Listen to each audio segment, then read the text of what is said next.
The 2026 UFA regular season is officially coming to an end. Week 13 continues today from Varsity Stadium in Toronto, Ontario, Canada, with an interdivisional match. The Toronto Rush will miss out on the postseason this time around, but the visiting Indianapolis AlleyCats are gearing up for a postseason run in the Central Division. Adam Hunt here, back reunited with my broadcast partner, Theo Wan. Theo, it's incredible to have you back. We had the talented Alyssa Mason with us last week, but for the final game of the Rush season, we are back. And with it being back, so is the wind, as you can see as well. The smoke conditions have cleared enough for us to play. The indexes are sitting at a level in which it was deemed it is okay for the players to play. That will be closely monitored throughout the entire day. If any dangerous levels arise, play will be halted. And as usual, the 15th man on the field here from Varsity Stadium, the wind is here, and it will be here to stay. Also looking ahead, the postseason is just days away. Trying to get a ticket to the all-inclusive, all-exclusive championship weekend. Madison, Wisconsin, a great venue to have that championship, and this is where it looks like you said, if the season ended today, Indianapolis has a playoff spot. They clinched it last week and are set with the clash with the Madison Radicals. Toronto trying to get to that 500 record and will miss out on the playoffs, like you said, and a lot of great playoff action to come next week, so stay tuned to watch UFA.tv.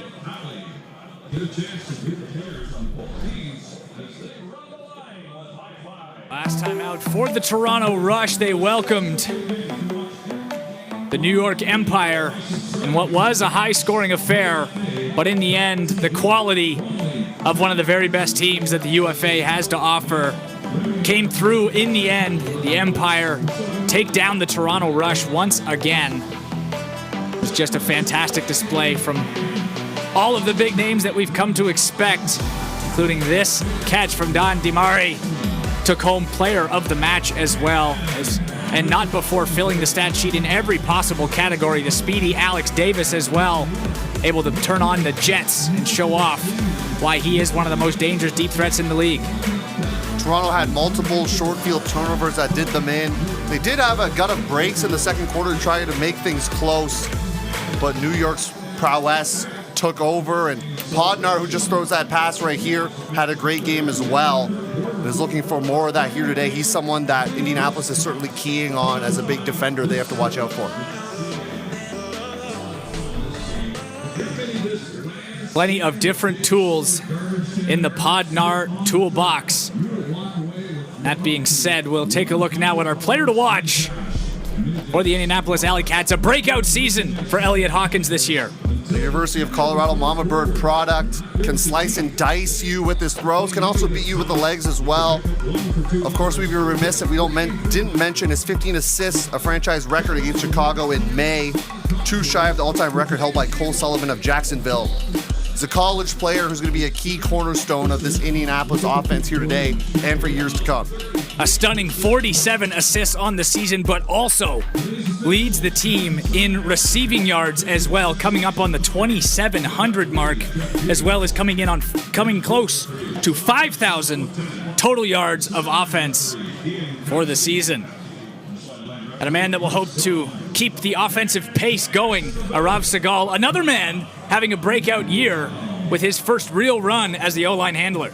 Played defensive line, like you just said, Adam, last year, slotted into the O group this season. 6 assists and almost 700 yards against New York. Has only played 6 games on the year so far, but still ranks top 5 in the team in helpers. And like Elliott, he's going to be a key central figure for this Rush team on offense. Just a smooth, cool customer in the backfield for Toronto. 16 assists on the season, and he'll be looking to add to that total. We are now being joined on the field by the away side, the Indianapolis AlleyCats, coming to town, hoping to keep the train rolling towards the postseason, coming off a win in their last match against the Pittsburgh Thunderbirds. Coming out in the crisp white jerseys here. In their warm-ups, if you saw it in the open with Elliot Hawkins, they actually all say compete on the back of their pennies, and I really like that little touch. That's a cornerstone of their program. They're here to compete day in and day out, and that's what they have on their warm-up jerseys. Pretty special thing there for Indianapolis. Bigger fish to fry coming up on the schedule for the AlleyCats. Playoffs just a week away. There was a bit of schedule unsureness, uncertainty. Almost made up a word there, Theo. For the AlleyCats, they were supposed to play on Friday, but due to the air quality, their game was actually moved to tomorrow. And so any sort of roster reconfiguration, that's a real word this time, for the AlleyCats will have to wait until tomorrow's match. But still a strong side being put out by the away squad, as we are now joined by the home team, the Toronto Rush, still looking for that elusive 500 season, one of the goals they set at the beginning of the year, and will now be introduced to each and every member of the active roster today by our in-house announcer.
are out of the way.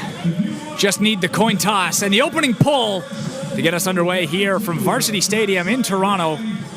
And for the Indianapolis AlleyCats, with their eyes to the postseason, they've still got a game to play today. And here's Theo Wan's keys to today's affair. The Cats back in the big dance for the first time since 2023. So for some of these players, that will be the first time they have tasted the postseason Ultimate Frisbee. So for them, try to calm some of those nerves by building momentum heading in to that part of the season.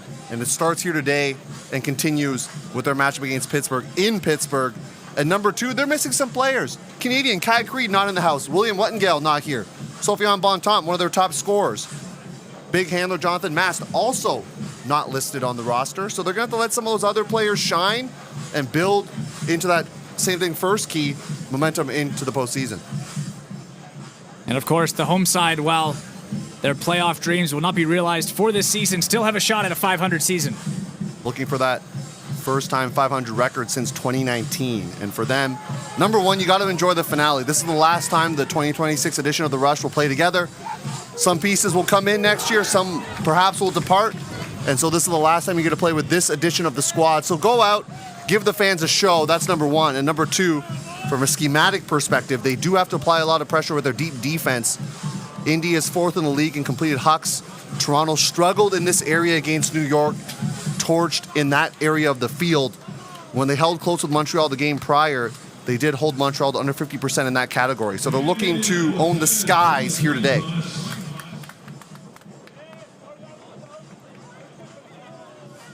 For the AlleyCats, when we did have a chance to speak with head coach Nathan Busberg, one of the things that he said was, let's play fun ultimate today.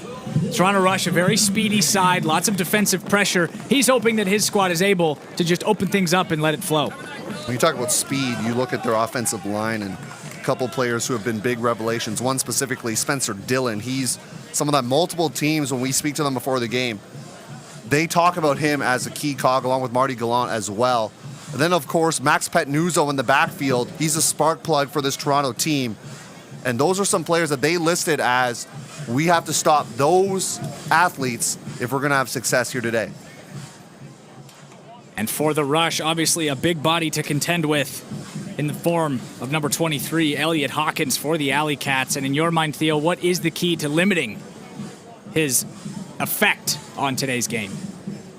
You can try to push him downfield, but he can take to the skies. He's a tall player, so he's listed as 6'1", but he plays well above that. And so certainly you have to pick your poison with a player like that.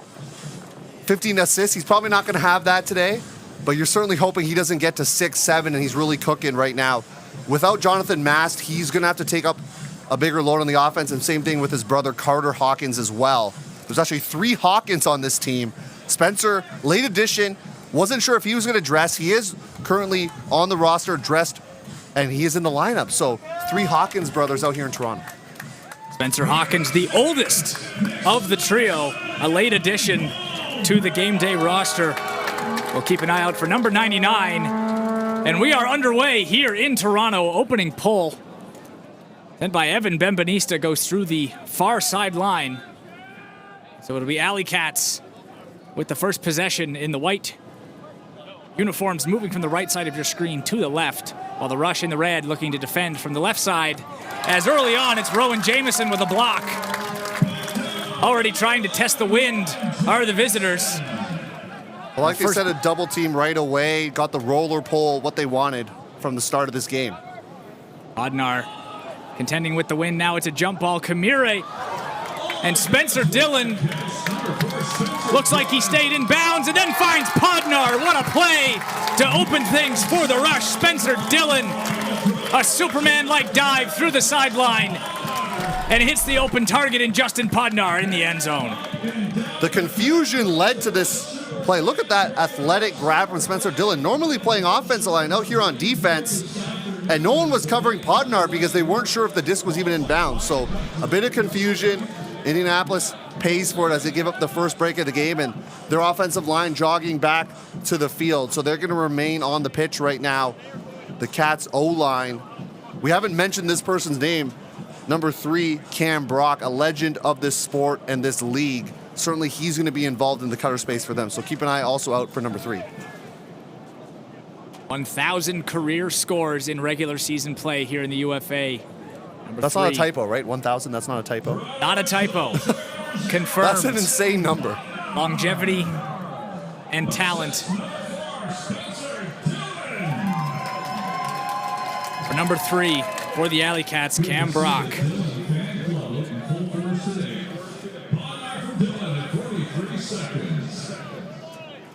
We saw Elliot Hawkins pick up the first time. Now it's his brother Carter, as Elliot is starting downfield now. Being picked up by Max Ayad. Branson again, or Felton rather, unable to corral the windy dish. Now first opening break chance, Norris just on the edge of the goal line and finds the cutting Max Ayad. We've seen Ayad to Norris a lot this season, and now we've seen Norris to Ayad to open up a 2-score lead for the Rush in the first quarter. This is the start you wanted if you're Toronto, enjoying that finale, the key to the game. You're going to have fun when you get 2 turnovers that are, one of them at least, dictated by the wind, and certainly this Indianapolis team not used to the swirliness that you find at Varsity Stadium. That is, you talk about home advantages. Knowing the wind on this field is a big one. Knowing when to time the dangerous throws and also getting on the end of disc that just seemed to hover in the air, as we saw already with Spencer Dillon making that sideline grab before the first score. Certainly home field advantage on display just over 90 seconds in. The Rush find themselves up 2-0.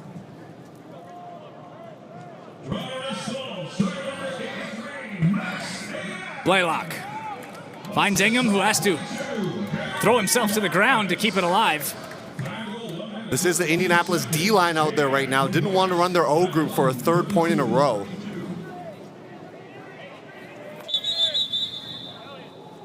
It looks like Ingham, under some duress, he'll swap out. Looks like he'll be replaced by Elliot Hawkins, and Ingham just moments ago threw himself to the ground to make that grab, and then just a few moments later, under some duress, did leave under his own power, but is doubled over down on his hands and knees on the sideline. This goes right through the hands of Nate Little, and the Rush again have a chance. Off of a turnover, Podnar with numbers ahead. Has Zwang in the end zone, deflected and caught finally by Jamison. It was bobbled. But Zwang and Jamison combine in the end zone, and the Rush are up 3. Little surprise here. We'll see what Indianapolis does, but this is not the start you wanted going on the road, trying to build into playoff action, going down 3-0 to this Toronto team. Understand they don't want to use a timeout. They're going to put their offensive line back on. Let's see what they do. This is going to be Elliot Hawkins' 4th point in a row because he came in as a sub on that last one. So Elliot Hawkins, we're going to have to refer to him as first name. There's 3 of them. So Elliot back on the field for the 4th consecutive point. Elliot did come on in relief for the injured Sam Ingham. You can see how many players are trying to collect the pull. They realize the wind factor. There was 4 players back. You don't normally see that. Usually you'll see 2 handlers at most in the backfield. Felton looking deep for Gudeman. And now Elliot Hawkins. Hawkins looking for Gudeman again. He's in a crowd. He gets a hand on it, but it deflects. But it seems like some contact will be called. So the AlleyCats will be on the 0-yard line, just the edge of the end zone, and looking for their first score of the day. Ayad making contact on the backside there, trying to make a play, helping off the stack. Double team immediately going to be applied here by Toronto, though.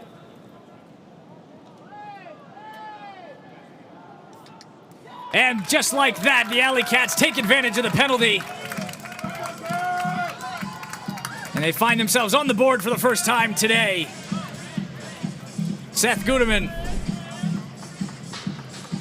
the opening score, stops the bleeding in this first quarter.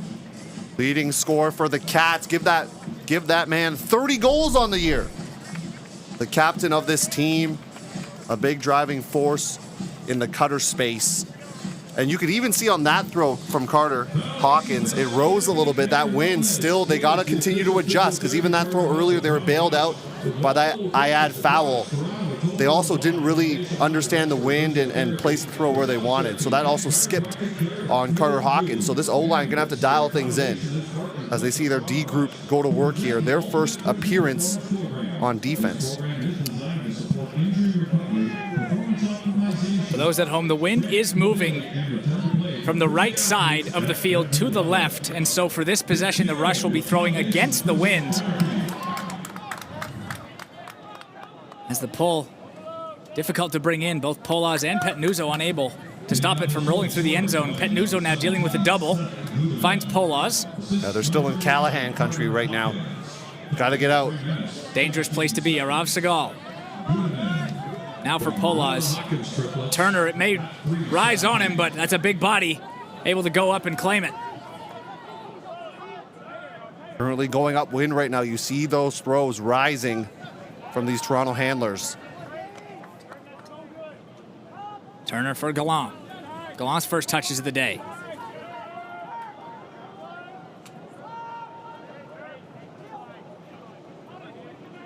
Petnuzzo rolls the dice deep, looking for Phil Turner, but this one's going to sail well out of bounds. Wind. A massive hand in that one. Test your memory here. Does Max Petnuzzo normally wear gloves? He does not, but he did last week when you weren't here. It's something new. That's we right. We saw that last week, but the Rush have changed a lot since you've been gone, Theo. Max not Petnuzzo the other games, though. Tried them out in the second half of last week, and it seems like he's rolling with them to begin today's game. Gallant with a bit of contact on Kemp. Gives the Cats a few free yards. Kemp, an assistant captain, also a late addition added overnight. Wasn't supposed to be dressed previously. Pollard now looking back of the end zone. He'll have to make a play, and he does. What a grab from Connor Concannon.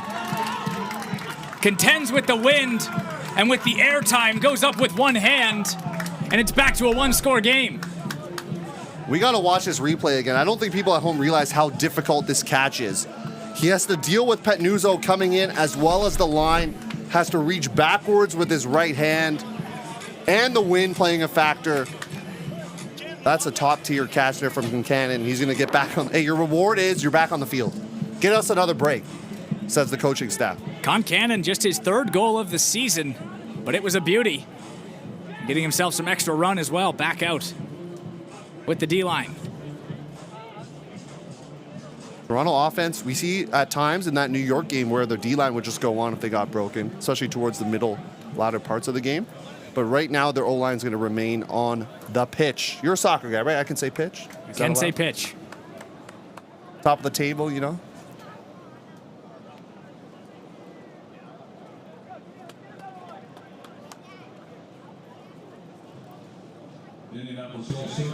Pollard in his pull doesn't make much progress.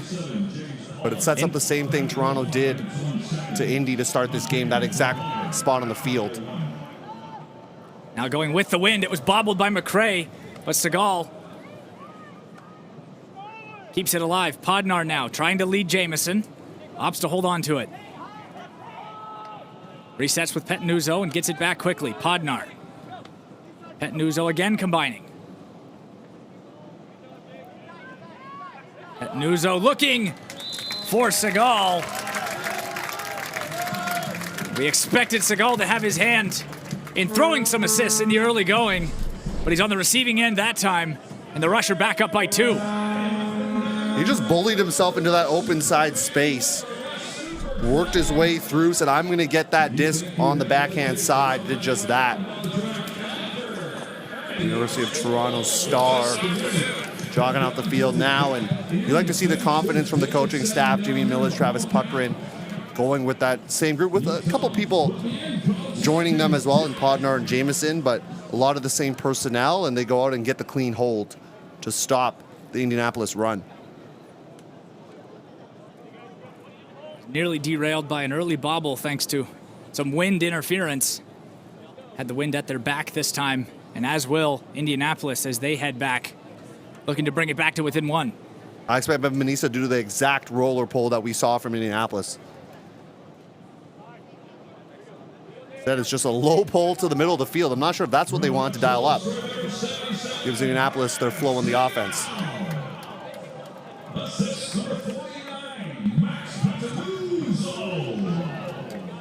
Hawkins. Elliott this time, and he finds Felton.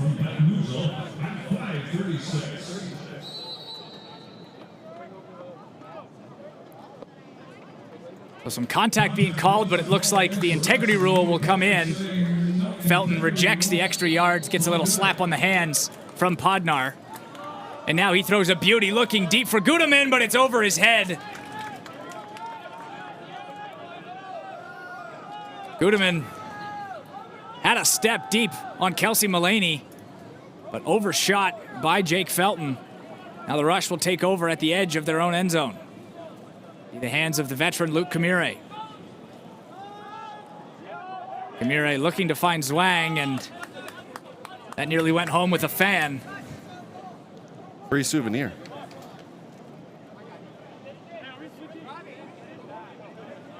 The Indian offense hasn't looked as smooth right now. They've had a few turnovers on most of their offensive points. They had one clean hold. Otherwise, it's been a turnover on each of their offensive points. So let's see if they can dial in. And as I say that, it's a turnover to Toronto. Looks like it might be returned here. This one sails, and Elliott Hawkins catch and fires. What a play by Hawkins. Gets the disc right back, and with zero hesitation, finds Jake Felton in the end zone. A player to watch, and he shows us exactly why on that one. Shooter's got to shoot, you know the basketball terms. So Elliott Hawkins doing that right now. Nathan Busberg, you told us before the game you want to play fun ultimate. I think that's it right there. Certainly a fun play for the AlleyCats, less so for the Rush on the receiving end. Elliott Hawkins up strong with one hand to take it away from Eric Zwang and spots the wide open Felton, even with the wind at his back. Able to dial it in. Pulls his team back to within one. Once again, roller pull, far sideline. Short field for the Rush. Wind at their backs. Polas for Gallant. Gallant being joined now by Pettenuzzo. Has Jamison deep. Resets with Pettenuzzo. An errant disc. Thanks to some wind, finds its way onto the field, and once it's cleared, we'll be back underway. We've seen tents flying as well, so certainly the wind. I feel like a broken record every broadcast now that we do, but wind a factor at the stadium. A lot of tall buildings in the area, makes a bit of a tunnel here from Varsity Stadium.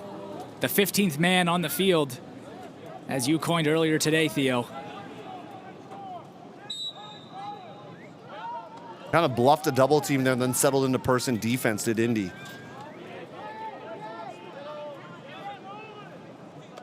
Polas for Gallant. Gallant looking for Jamison. Skips off the turf in front of him.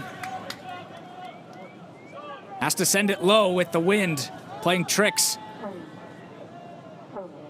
Sometimes when someone's so open, you kind of do a double take. Is he really that open in the end zone? Pollard. Gitterman.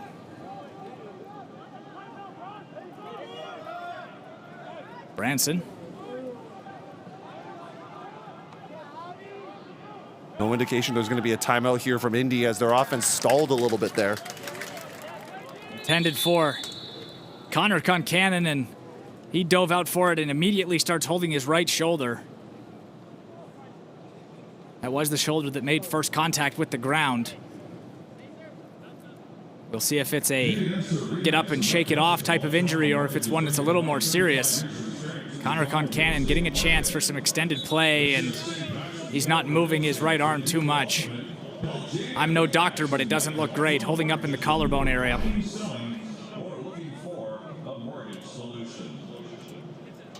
Made that athletic grab earlier. Wish the best for Connor Concannon. Hopefully he can get back in this game and be a big part of the Cats' run as they go into the postseason here. So we'll keep our eyes out, see if he returns on the field.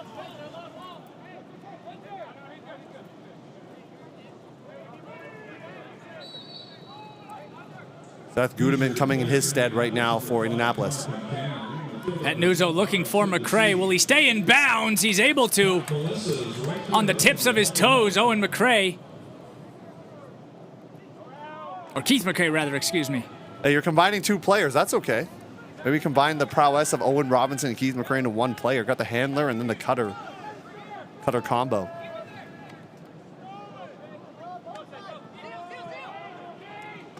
And McCray finishes it off. Keith McCray to Rowan Jamieson in the end zone, and the Rush strike again in the first quarter. Jamison's second goal of the game. He had that intended throw earlier that was short-armed by Marty Gallant, but Toronto's defense shows some resolve, or their O-line defense, I should say. And now 2:38 left, still a lot of time for Indy to get a score here. They will they will start on defense in the second quarter. Gave up 3 breaks to begin this game, and being only down 5-3, you have to be happy with that if you're the Cats. Goal number 30 on the season for Jamieson, one of the big targets on this Rush side.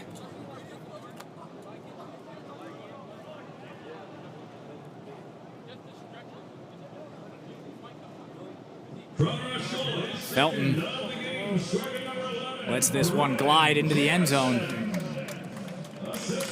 Against the wind on the pole were the Rush. Now with the wind at their backs.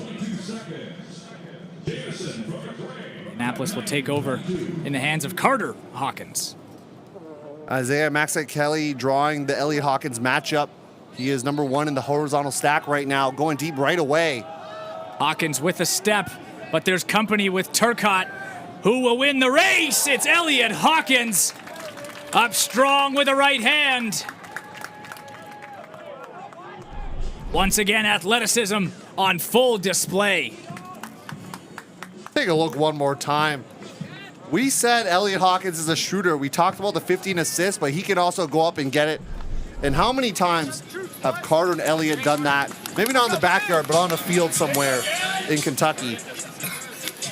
What a play there from Elliott Hawkins. Okay, fans, remember, we are going to be awarding a $50 gift card courtesy of our friends, the Duke of York. 2:01 left. We'll see how Toronto's offense plays it here. Goal number 15 on the year for Elliott Hawkins.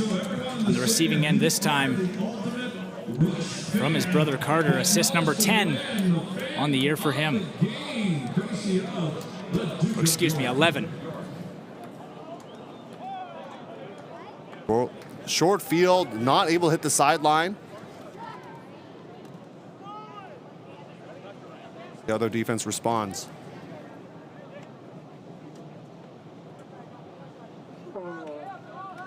Well, handler dominator set right now as Gallant coming down from the cutter space to join Segal and Petnuzzo. Letting the time tick away. Less than a minute and a half to go in this first quarter.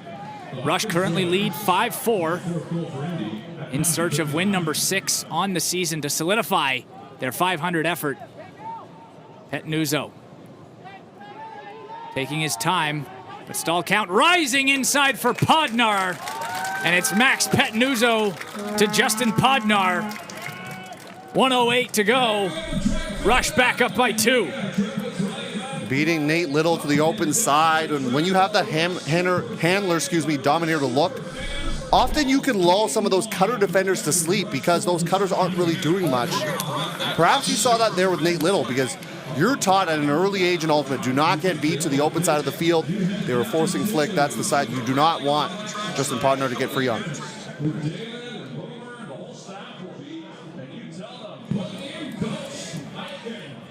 1:08 to go. Will this be the last point of the quarter?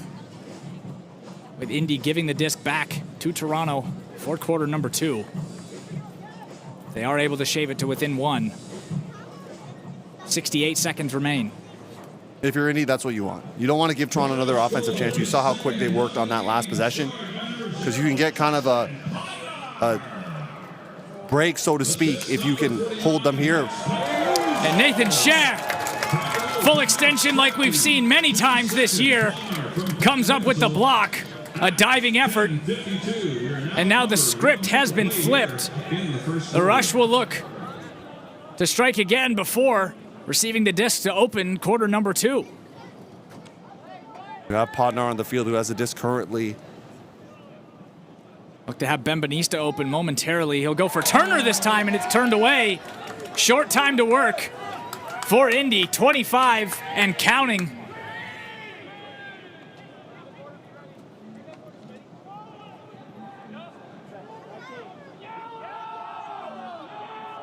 Elliot Hawkins drawing all kinds of attention. Now Spencer with it. Time running out, 10 seconds. Nearing the 5-second mark, looking at the back. Felton had the read. But once again, a sailing disc with the wind at its back. Spencer Dillon in the area as well, making things difficult for number 1, Jake Felton, to make a play. And now with 3 seconds to go, into the wind. They'll have a go anyway. Time has run out, and Zwang makes the catch, looking for Shea, but it won't matter. Whistles ring out. And after 1, it's Toronto 6, Indianapolis 4. Sometimes you don't have to get the block if you're a young Ultimate player watching at home. You just got to be a big presence. Spencer Dillon did just that. And Toronto riding a 2-point lead into the second quarter.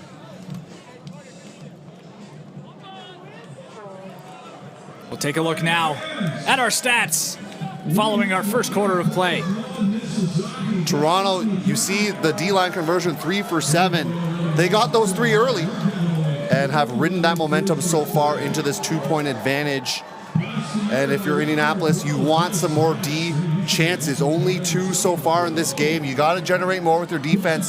The Toronto offense has been quite smooth in this game so far. We'll see if they adjust to the wind as time progresses. The Rush not turning the disc over too many times in that first quarter.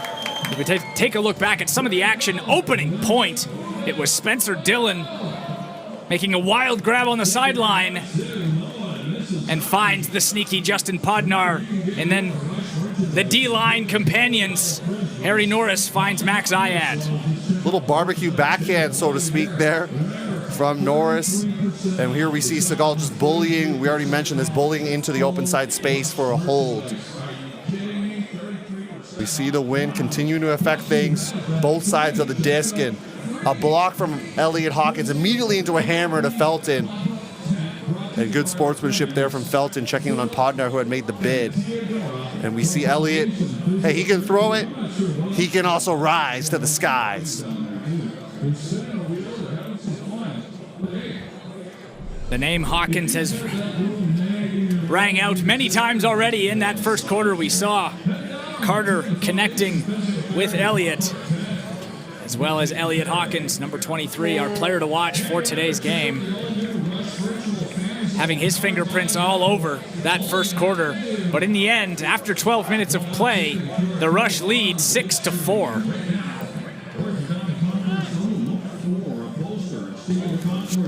It looks like we do have a slight update on number 5 for the Indianapolis AlleyCats. Connor Concannon back on the sideline, up on his feet, testing out the mobility with his right shoulder. Had to leave the field due to an injury early on in that first quarter after making a fantastic grab in the back of the end zone for his 3rd goal of the season. Looks like he's still trying to make his case that he's back to 100%. Talking to one of the assistant coaches, defensive-minded Jalen Baumgartner, part of this coaching staff, along with Nathan Busberg, and coaching consultant on the field. And for the AlleyCats, Charlie Hoppus as well on the sideline for this road Indianapolis side. Roller pole successful here, and have tried to get Toronto into some sketchy situations with this exact look, hoping for that again. There was a bobble earlier on an offensive point. Mulaney. Or McRae. Had to go up high. Wind increasing the airtime on that dish. Back for Petnuzzo. Petnuzzo for Turner. And now Polaz as the rush. Smooth operators to open the second. It's Polaz to Mulaney. And the rusher back up 3, just 35 seconds into the second quarter. Might have been the first time you said Kelsey Mulaney's name so far in this game. Won't be the last. He's one of those rookies that's made a big impression coming from the University of Guelph. Played for the U24 Team Canada mixed team last cycle.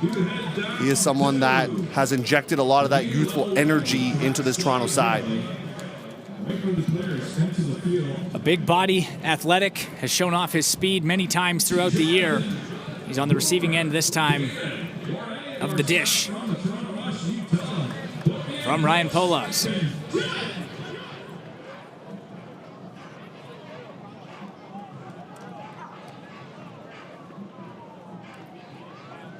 We do see now at the edge of the Indianapolis end zone, number 5, Connor Concannon is back on the field.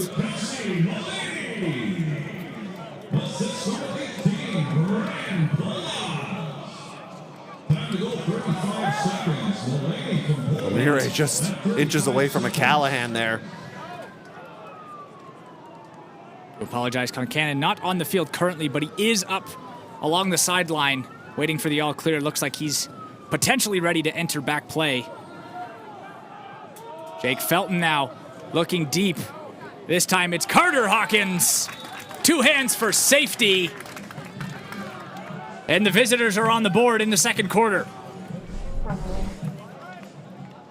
Much better for Indianapolis. Smoother offensive point. Probably their smoothest so far of the game. Felton with a trademark deep throw, slinging the disc for Davenport. And Carter Hawkins, previously playing for University of Massachusetts Zudisk. He gets himself on the board there. Already has 2 assists to his name as well. Talking with his brother Elliot on the sideline. They take a well-deserved break.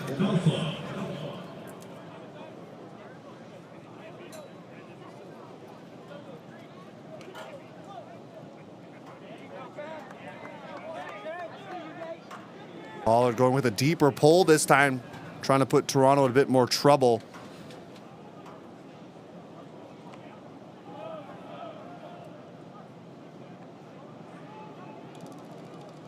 Indianapolis has almost faked a double a couple times, but shifted just straight into honest person defense. Segal looking deep. Petnuzzo, will he run it down? Left hand! Max Petnuzzo, 1 for the highlight tapes. Segal to Petnuzzo.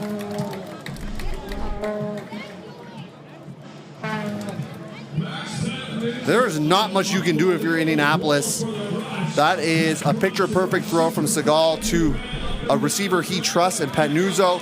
We see Petnuzzo on the backfield, but he can do what Elliot Hawkins does, which is go into the cover space.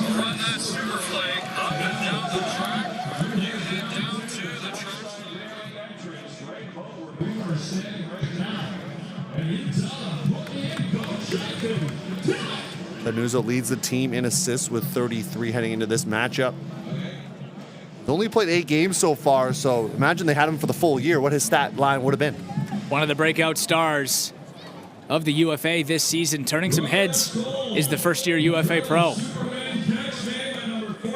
One of the members of the West Coast contingent coming over, along with Guggen Chatha and Justin Podnar. Now Felton trying to return the favor. It's Hawkins.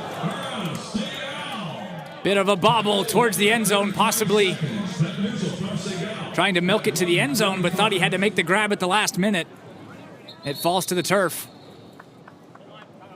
He had multiple steps on Isaiah Massac-Kelly. That was a free goal, but instead it's going to be a Toronto timeout. They're going to get their O group on the field, trying to punish Indianapolis on that straight-up drop. And of course, as we had already mentioned, playoffs just around the corner. In the UFA, Indianapolis AlleyCats have already booked their ticket, but let's take a look at what we can expect from some of the action to come in the 2026 UFA postseason.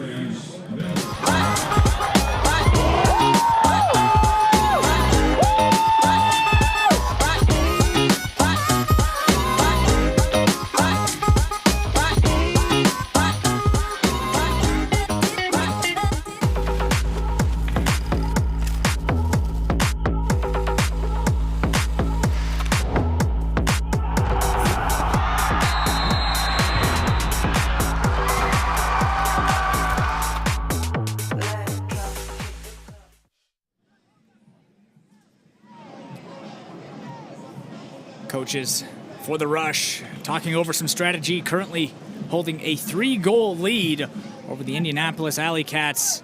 Coach Trav giving the all clear to the cameras. Once again, less than 10 minutes remain in the second quarter. Rush 8, AlleyCats 5.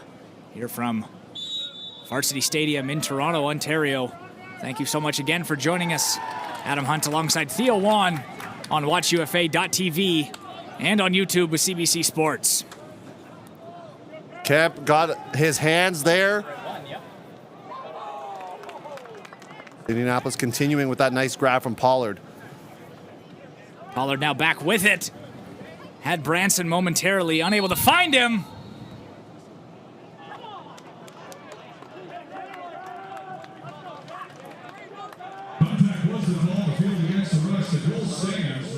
It looks like there was a timeout called right before the goal. Yeah, it looks like a timeout to me because the offensive group is coming on the field. Pollard probably not happy with that. And our final word from the official, it's a timeout for the Rush this time. And once again, playoffs just moments away as we take a look at some of the action to come. What makes an East Division championship? You just got to be a resilient team and be able to take a hit and just keep swinging. And there are no more perfect teams in the 2026 association. We try to go game by game, point by point. Tobin Akrana brings it in for the Boston score. All the teams that you play against in those championship games are really good teams. You can lose them, you can win them, and it's just about are you good at the right moment. Incredible!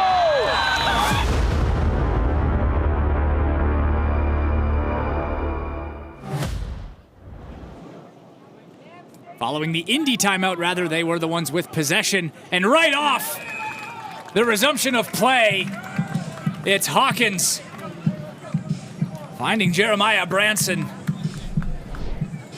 And just like that, the AlleyCats strike back, Jake Felton on the receiving end that time of the dish from Elliot Hawkins. Scoreline back to within 2 following the timeout from Indianapolis. How about the exciting playoff action? You have some of that with a playoff team like Indy here throwing hammers for dots right now. Pinpoint has been Elliot Hawkins.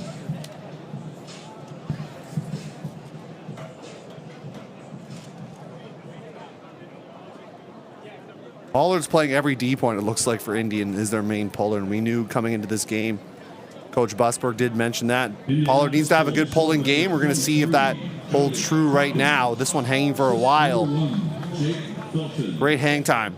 Letting the defense get into position.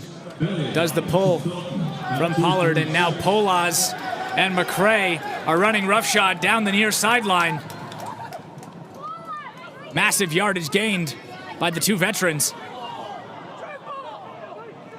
Uncalled triple team. The sideline definitely wanted that to be called. And now Polaz finds Petnuzzo. Whether it was a triple or not, the lead is back up to 3. Polaz to Petnuzzo. Good no bid here. We're going to see it on the replay. This could have been a dangerous situation, but pulling up at the last second was Jack Gall. Safe play there, because I've seen too many times that blind side up the line cut as a defender just blowing up the offensive player there.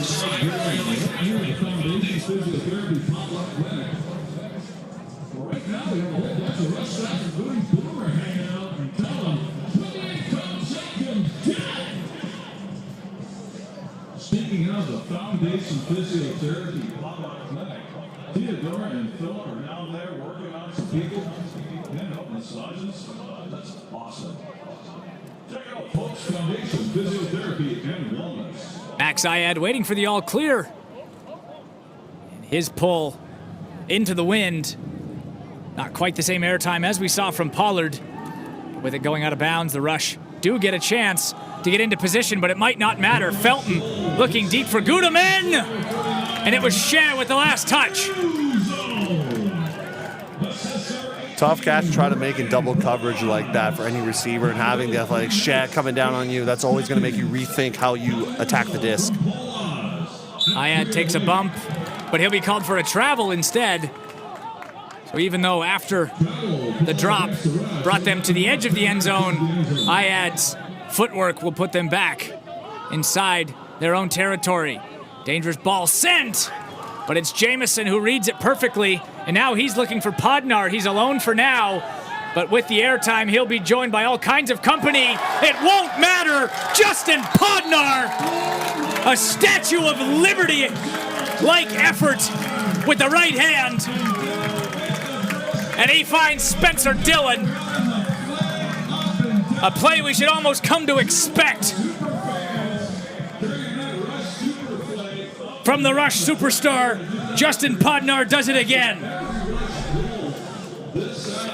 The UBC alum getting up large. You saw Elliot Hawkins trying to come through to make that block. Felton was the first one there, but no matter.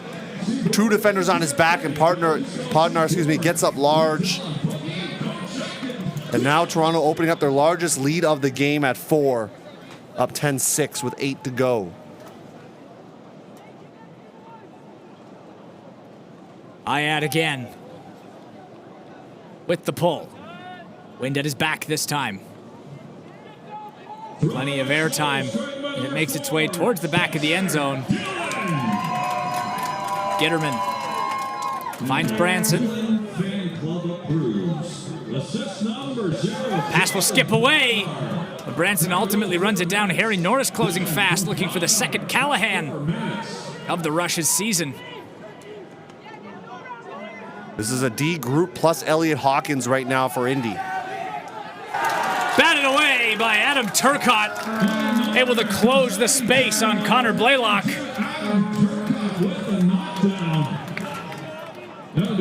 And now Nam Ho, the man who has taken over as the D2 handler, will look to cash in again. Veteran Massac Kelly to the veteran Phil Turner, and the largest lead of the day continues to grow for the Rush. 11 on the board for Toronto, 7 minutes and 11 seconds to go. Talk about veterans. Massac Kelly with 111 blocks in his career. Turner now has 3 more than that, 114. So they're continuing to duke it out for that top spot. But they'll link up for the score nonetheless. Up 5 now. And when you have a deep pull like that and you have a D-line that's not used to working that far away from their end zone from static, that's a type of turnover you can sometimes see with the defensive handlers really closing, defenders really closing in there.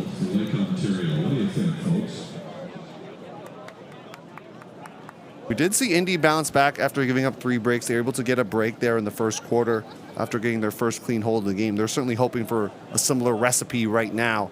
Stuck 5.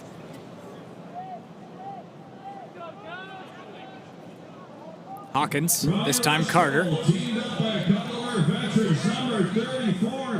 For Landry. Landry looking inside for Cam Brock. Haven't said his name much. I was going to say, we have not talked about him, Adam, at all. And now Phil Turner again makes the play. It was Brock looking for Gudeman. And now Turner in his left shoulder. It's been heavily taped for a lot of the season. Been dealing with an injury, fighting through it for the most part. Coming into today, Turner has been a workhorse. Led the team coming into today with 240 points played. The veteran has given his all this season. Now holding onto his shoulder in the medical tent as his side will look to continue and double up the visitors. trying to extend their lead, and Camire can't connect with Benvenista. That wind going upwind direction. Also career block number 115 for Turner. Hope to see him back on the field. Hawkins looking for Little. And we saw it mid-flight take a big skip with wind. Petnuzzo as well, making things difficult for Nate Little to get a solid read. Petnuzzo looked a little banged up after hitting the turf, but he'll stay out. No indication made that he needs subbed off. Continues to hold at his left forearm. Giving up multiple inches to Little, but still made the defensive play there. A real gamer is Petnuzzo. Camire thought about dialing up the deep shot, but he finds Shea. Dylan looking, nobody home except Nate Little. Has the drop, but now he has the block. Carter looking for Elliott. Felton. Now Carter Hawkins advancing closer and closer to the Rush end zone. Wind again, causing all sorts of problems. A short dish looking for Felton. Just took off like a UFO straight into the air. And Rowan Jamieson there as well in defensive support. Able to bat it down to the turf. Benvenista now. That was two college teammates going at it. Jamieson getting the better of Felton there. Under 5 to go in the second. Rush holding a 5-score lead and looking to make it 6. Nathan Shea looking for Jamieson. Does he have the right read on it? He does. Plays the wind perfectly. Rowan Jamieson secures it in the end zone, and the Rush have doubled up Indianapolis. I'm sure the Davenport group chat is blowing up right now because Jamieson got the better of Felton twice now. First defensively and now on the offensive side. So maybe he'll have something to say later in the chat after this game's over.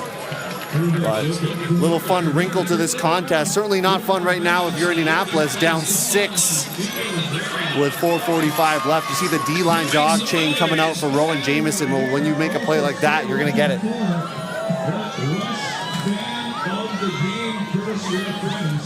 I think it's Fan Appreciation Day here, Adam, because sunglasses are flying from the skies right now. The Rush faithful have come out in droves all season long. It seems like maybe every game is Fan Appreciation game. The players certainly feel appreciated with the numbers that have come out to Varsity Stadium all season. I believe there was a timeout called on the field after the goal was scored. That's why there's a bit of a delay here. This gives us a chance to talk about one of our sponsors, Victory Insoles. Sprint faster, cut sharper, and recover smarter. Victory Insoles and recovery footwear are the ultimate upgrade on and off the field. Learn more about Victory technology and get your pair at vktry.com.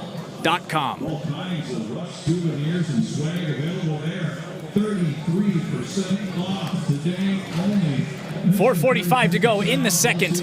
Toronto 12, Indianapolis 6.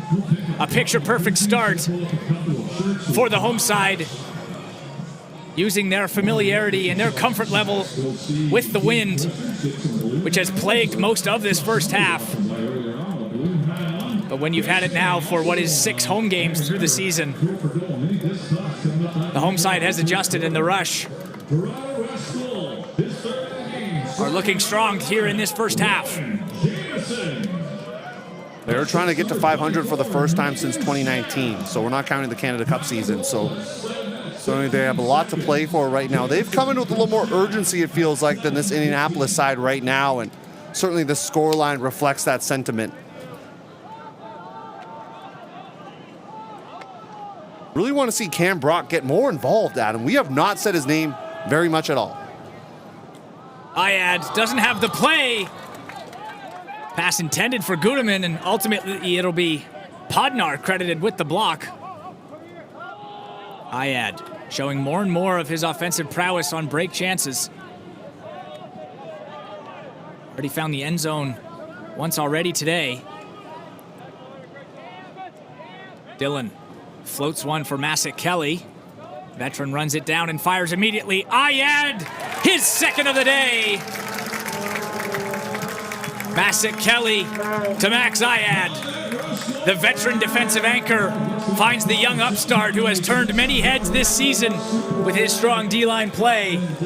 Max Ayad strikes again here in the second. At one point, this game was 9-6. Look at the scoreline now.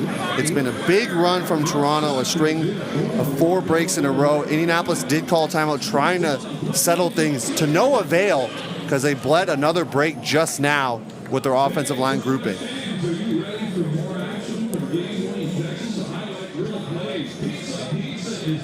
Searching for answers is the Indianapolis sideline, down 7.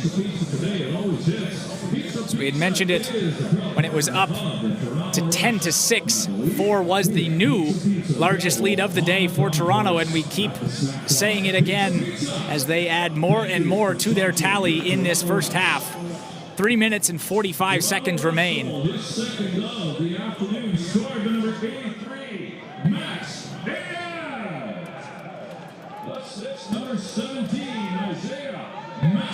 D-line out for Indy right now. No Elliott to try to help them out.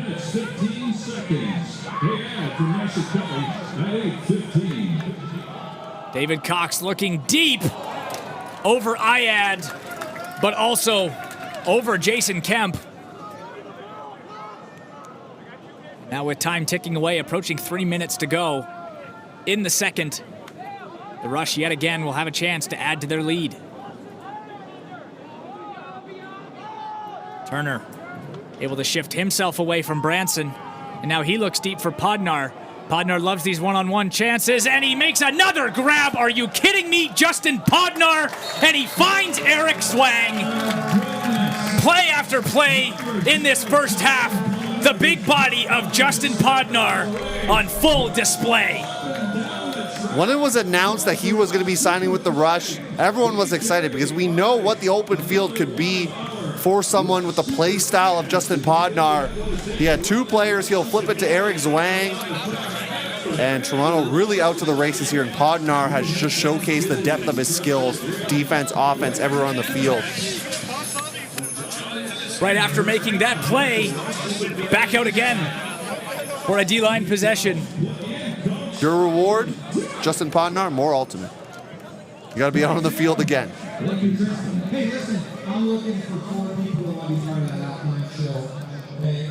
You're going to be on the field. You're going to play a game called Catch Like a Pro. This all the time. We haven't done Harry Norris this time with the pull. Catch a frisbee from a pro up on the roof. We're going to throw it to you. I need 4 people, but they have to be a little bit older than 8. Okay? Felton now takes the dish, or gives it back rather to Hawkins. Elliott did have steps on Masik Kelly. Instead, now coming to the underspace. And just a straight up drop this time from Elliott Hawkins. Maybe heard the footsteps coming from the big body of Masik Kelly, and now it's Turcotte directing traffic. Looking to find Ben Benista, and he does. The Toronto Rush can do no wrong here in this first half. A 9-goal lead with 2 minutes and 20 seconds to go. An offensive explosion here from Varsity Stadium. You've already used your timeouts. You can't use them here in the half. The offensive line has jogged back. They're saying, hey, you need to figure this out as we head into the postseason. We already mentioned some of the players they're missing, including Jonathan Mast, who's a key offensive line piece for them, a veteran of this league, and he's come to play from Pittsburgh. He is not here, and certainly you're feeling some of that missing here today for Indianapolis. Like Jonathan was telling a minute ago, some people who want to run the Rush Super Flag up and down the super track and let them know. Ayad, who has a great game in his own right, continuing to be the main puller for the Rush right now. See what he has in store, throwing into the wind. This one will glide, won't make it to the end zone, but plenty of airtime. Should give the Rush a chance to get set up defensively. Now in the hands of Carter Hawkins. Felton. Hawkins again looking for Brock. Up and over the big target of Cam Brock. Unable to bring it in, and once again the Rush with a break chance. Nothing going right now for this offense. A Until turnover maybe that given. just block.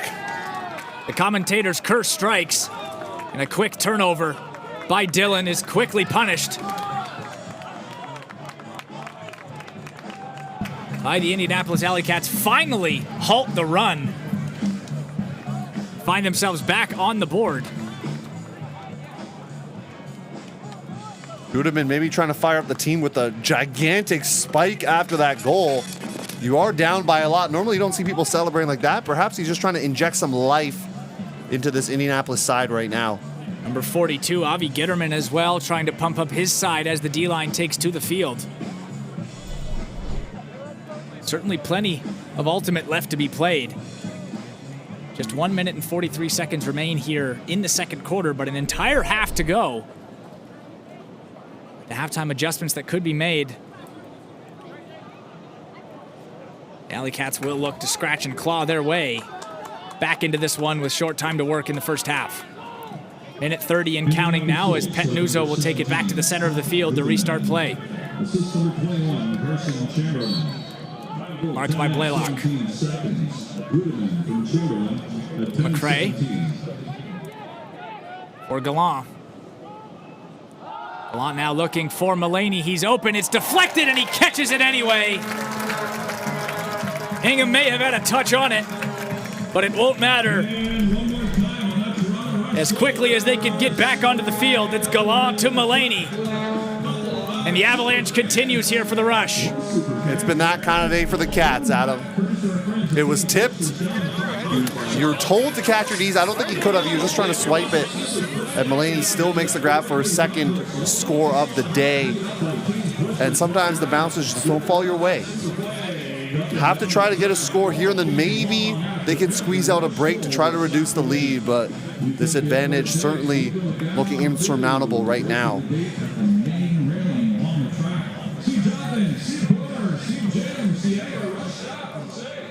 And so with the disc back with 1:09 to go, they can bleed the clock and score here. They will receive the disc to start the second half. And so a score here and a score then. Drop pull. That is not what you want to see right now if you're Ben Landry in this Indianapolis side. Camire, a no-looker to Bembanista. Just when we were talking about how Indianapolis can start to claw back into this one, an error from Landry is quickly punished by a sweet dish from Luke Camire, finding the big body of Evan Bembanista. When it rains, it pours right now. If you're an Indianapolis fan, you do not want to see what's going on. I see some fans actually here. Multiple AlleyCats jerseys in the crowd, made the trip up to Toronto. Right now, they're not happy with what they're seeing. They're down 10, and it's been a lot of their own doing. Errors, drops, things that they have in their control right now. Toronto has gone some blocks, that's fair, but a lot of it has been Indianapolis doing it to themselves, and they're just sending the O-line back out saying, you have to figure it out. They've had to play multiple points in a row, and they're content to do that right now as they try to build into future weeks, or next week, I should say. They still have Pittsburgh tomorrow as well. Just 24% in the O-line conversion rate for the visitors, 5 of 21. We'll certainly be looking to work through some of these errors, looking ahead not only to tomorrow's game, but also their postseason. Yeah, if you're Madison, you're licking your chops right now if you're seeing this edition of the AlleyCats right now. We know, like we keep harping on, they are missing some players, but certainly this is not the type of mojo you want to bring in if you're Indy. Felton. Short time. Inside the final 10 seconds of the first half. It's the hands of Hawkins as time continues to tick away. Landry had to make a play, and then it's dropped by Hawkins. And that will be the final play of the first half. An offensive explosion from the home side. 17 on the board from the Toronto Rush. And the visiting Indianapolis AlleyCats have a lot to talk about at halftime. Just 7 on the board for them after 2 quarters of play. So Elliot Hawkins spiked the disc in frustration at the end there. They just, a misconnection's been the story of this half so far.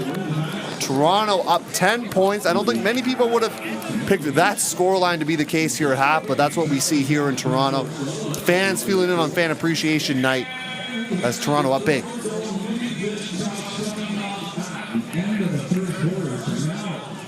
We'll take a look now at our halftime stats. Of course, the most important number is at the top. A 10-score lead for the Toronto Rush. But Theo, as we look, just 6 of 24 for the visitors' O-line conversion rate. And that D-line conversion rate is still the same.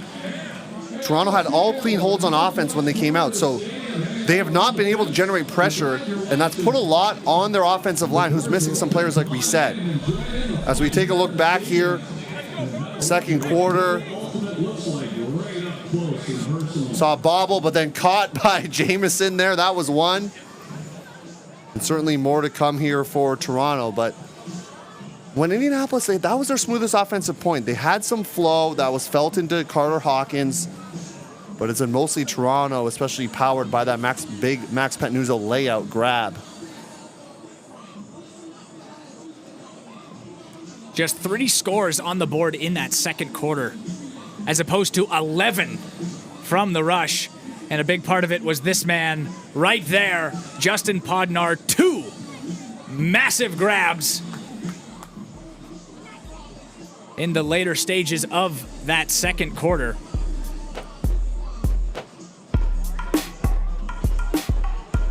And once again, a no-look dish, this time from Luke Camire to find Evan Bembanista. We're going to take a quick break.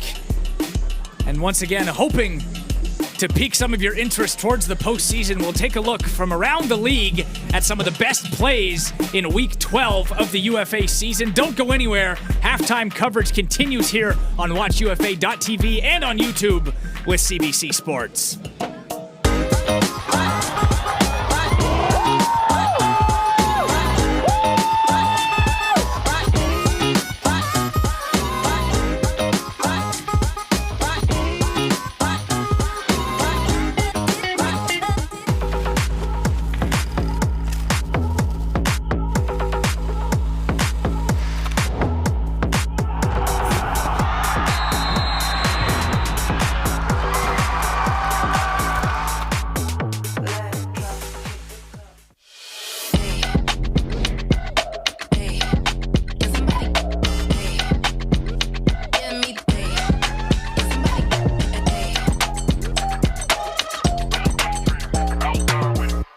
The Ultimate Frisbee Association is proud to partner with Victory. Elevate your game with Victory insoles and recovery footwear at VKTRY.com. Delta THC Seltzers. No calories, no sugar, no alcohol. Catch life's moments at DrinkDelta.com. Two Town Cider House, bringing the best craft cider for everyday celebration. Find yours at TwoTownCiderHouse.com. And Diskit. Round Net meets Ultimate. Diskit is the must-have portable game for every UFA fan. Get yours at DiskitGame.com.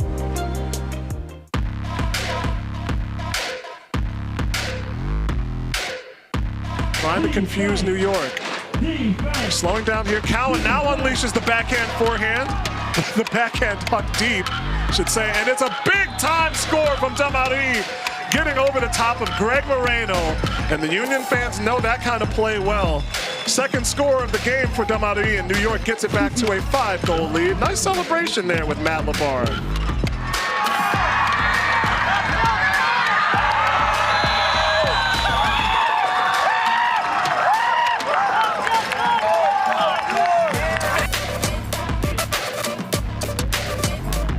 Hawkins with it, hammer throw, Cam Brock making 1,000 career scores for the long-time AlleyCat. 1,000 scores. As this whole team goes to surround him, this is a huge moment for Cameron Brock. The UFA might never see another person get to 1,000, as he is the greatest of all time. Finding Benjamin Simmons. Simmons quickly up the field to Elston, and Elston goes around the corner to Panarella, who dives, and he picks it out of the air. Excellent catch by Charlie Panarella with the goggles on. He's going to peel some of those turf pellets out of his shirt, and he's got his third goal of the night. Charlie Panarella doing very well on defense. Everywhere. And the New York Empire knocking on the door of their 20th goal. They lead 9. There was a time, Ian, when Boston's offense really revolved around Sadok as DeCrona lays out to keep it alive and then launches another blade to the end zone for his 7th assist of the night. What a gutsy shot from Toba DeCrona, the reigning MVP. The Blades are in business here, but still gives them time to set up. Nice lead for Pavlianis there, and he's going to go deep right at the offing. He's got Wilson Matthews running, trying to find it. He's got a beat on it. Yeah. He kept it in bounds. He kept it in bounds. His left foot dragging right at the tail end. Wilson looking like, I was going to say Calvin Benjamin, going with the Carolina reference. We'll stick with that. And that's tomorrow, he said we would, and I would rest players. He said, but you can't guarantee the future. He doesn't have the crystal ball, so they're playing with everything tonight, and it shows. Carolina, much needed. A huge layout as Tobias Brooks brings one back. This one's making the plays of the week, folks. Toby Brooks, what a catch. This was so much more difficult even than it looked. He locates this disc so late in the throw. Frey. Polaz. Polaz has Jamison deep. He's going to look for him. Not quite sure if there's enough in it. Jamison! Are they going to rule it? Inside, just out.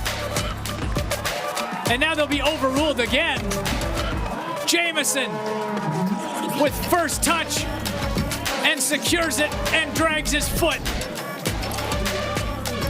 We've seen highlights from him all season, but that might just be the best one.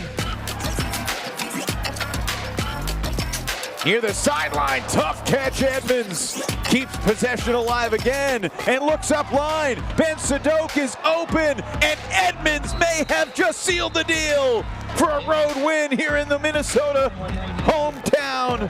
What a score from Edmonds to Sadok. And look at that stab from Edmonds, who kind of reached out across his body and caught the underside of the disc. Dillard back to Hoffenkamp. What's Hoffenkamp going to see this time? He sees his man running deep, lost his defender the entire way. Laying out for that grab is Reed Duncan. Miraculous, unbelievable, almost unattainable. Reed Duncan, you are an alien. Point here for Philadelphia. Still can't get it past their break. They finally do here, and Holmgren will take the shot. It floats for a long point. Help comes. Holy cow. Marcus Lee. I think he's feeling better. Arm feels good. As Burpee's going to Leitner. Typically it's the other way around, and Josh Leitner. Man, this crowd is electric right now. Holy cow. They've been waiting all night. Huge layup in. That was incredible grab. And on the other side, that D, I mean, to make up, I mean, that's 15 yards. How far did he come from? It seemed like out of nowhere, and the disc just hung a little bit like we saw happen a couple points before. Goodness gracious. Josh Leitner, rookie season. A rising junior at Georgia. This summer, Ultimate takes over the world. From the rising stars of World Junior Ultimate Championships to the seasoned battles of the World Masters Ultimate Club Championships to the biggest stage in Club Ultimate, the World Ultimate Club Championships. Watch it all unfold live, exclusively on UltiWorld.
Welcome back to Varsity Stadium. We'll take a look at our halftime stats one more time. 17 on the board for the Toronto Rush, just 7 for the visiting Indianapolis AlleyCats.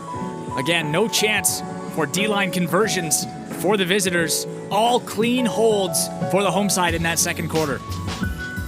Been a really strong showing from Toronto so far, and they're hoping to continue that right now. And going to have to deal with the effects of the stadium, which I believe they know more of because they play here obviously full time. And so they were able to deal with it even on that first point, caught them off guard here, and Indianapolis adjusting to the win a little bit better, but certainly those first few points affected them greatly. As we see, as you said, Theo, the 15th man on the field. And Phil Turner, even with open space in front of him, we see just how far out of bounds that throw went, and then over the hands, or over the head rather, of the biggest target on Indianapolis, Seth Gudeman, excuse me. And Kamire, trying to keep it low to stay away from the wind, ends up finding the turf as he was looking for Benvenista. Again, no play that time for Nate Little, and even short dishes just like that. It was Hawkins looking for Felton, just took off straight into the air. As we've got the final huddles as we're awaiting play to resume.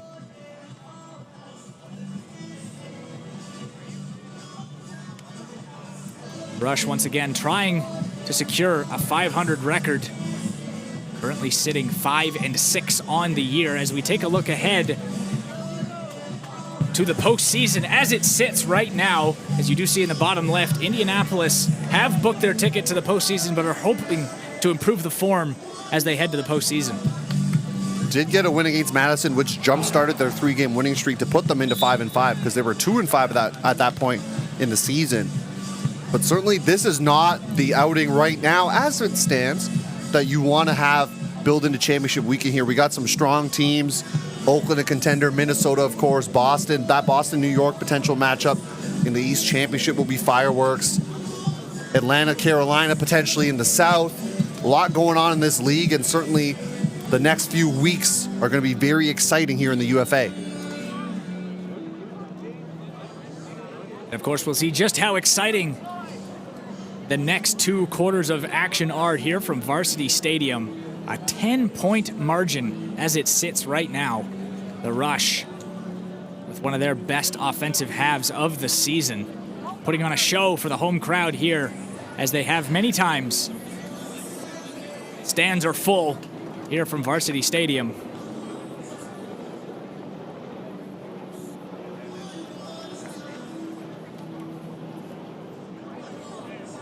Teams are back on the field.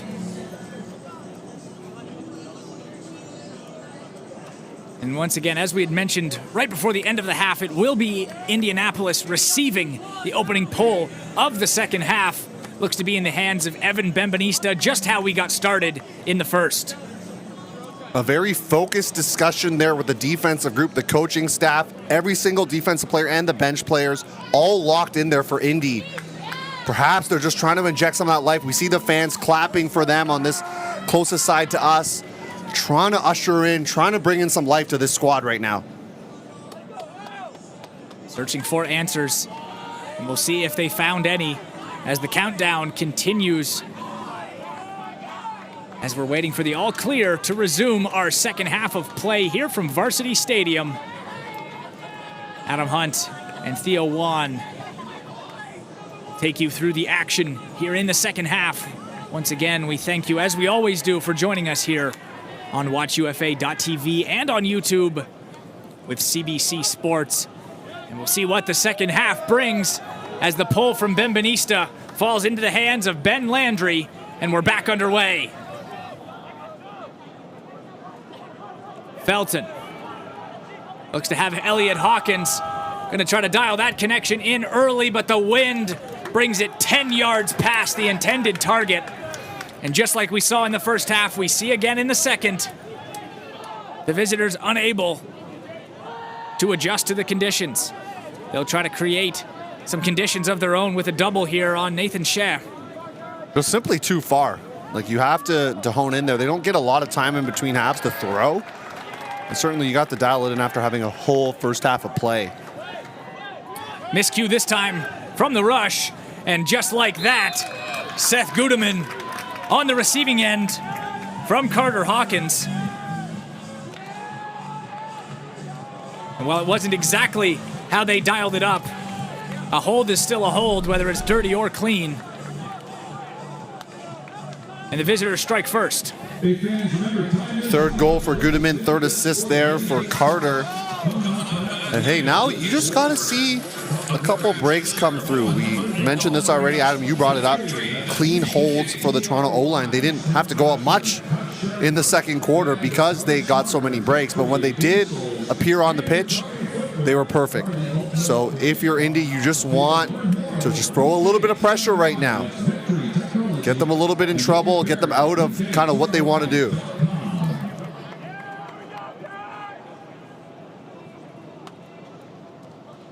Back into the hands of Arav Segal and this Toronto Rush O-line. All clean holds in the second quarter. Will it be more of the same in the third?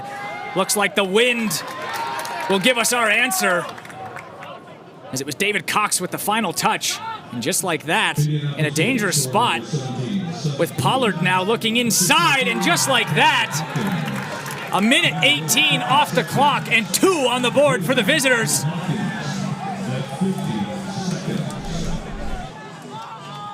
You had to convert there. They do just that. Zipping it in was Big Game James, throwing that one, playing with the wind chill last season.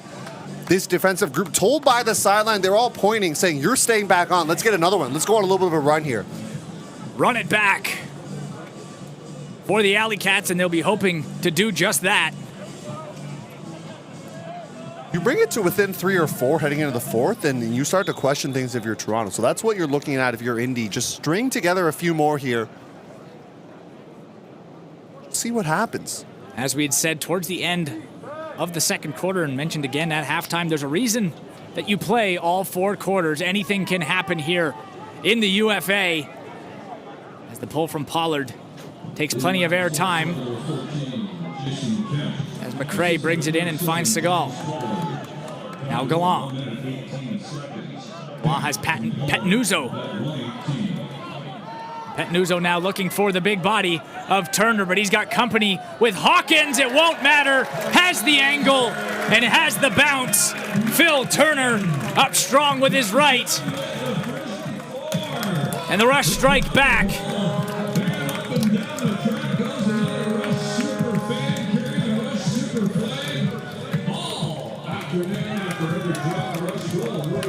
Got the offensive line, another shot on the field, and they deliver right there. Petnuzzo just so fast. Just, you see him slashing across the field and immediately throwing the huck. Normally you would see someone maybe throw a flick, but he decided to go with a little inside-out backhand. Had a little bit of float, but of course Phil Turner up to the task.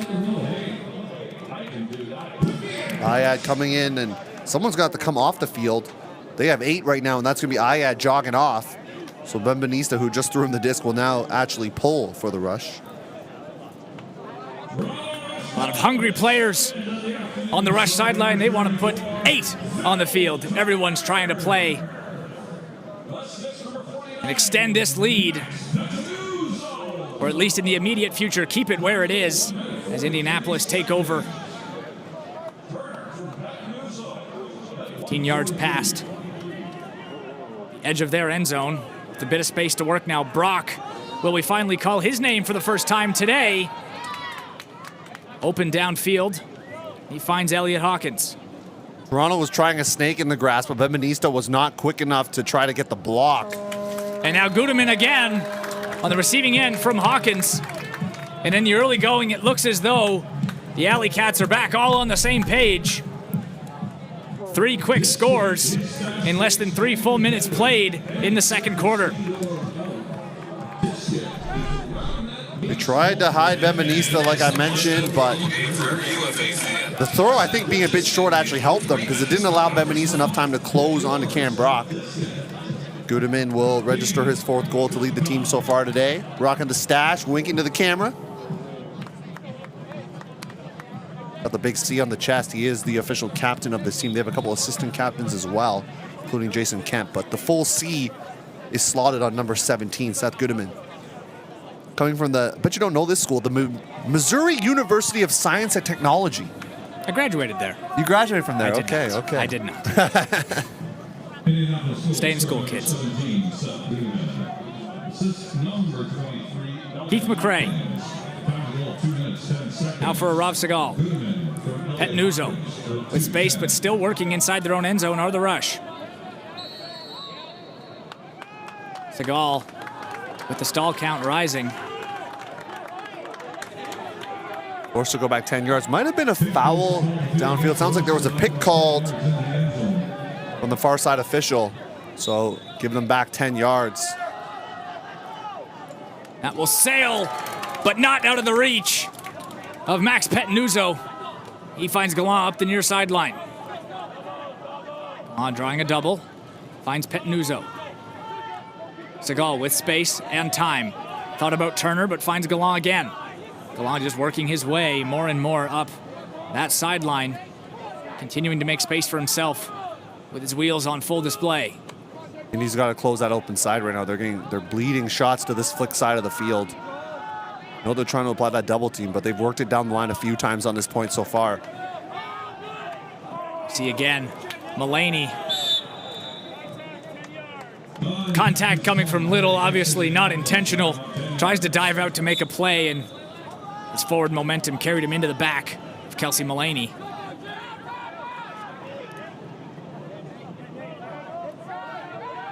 Mullaney for Segal. Cannon has worked through his first half injury and is back on the field. Draws the mark on Arav Segal. Mullaney, big body of Nate Little in front of him, able to find the space for Petnuzzo. Petnuzzo going to let one rip. Marty Gallant's open, but there's a defender there, and it won't matter. Marty Gallant, as we've seen so many times this season, making a play downfield. Jake Gall was there, but it wasn't enough. Marty Gallant, one of the very best players that this country has to offer. Showing us why here in the second half. Coming from New Brunswick, playing college alternate with the University of Ottawa and playing for the Team Canada World Games team last cycle. And you mentioned one of the top players in the country. He is that. He's made a team of the top best 7 male matching players in the world, along with the top best 7 female matching players in the world. And being so young the way he is, able to make that squad, that just speaks to the coaches and the selection committee's trust in his abilities at such a young age.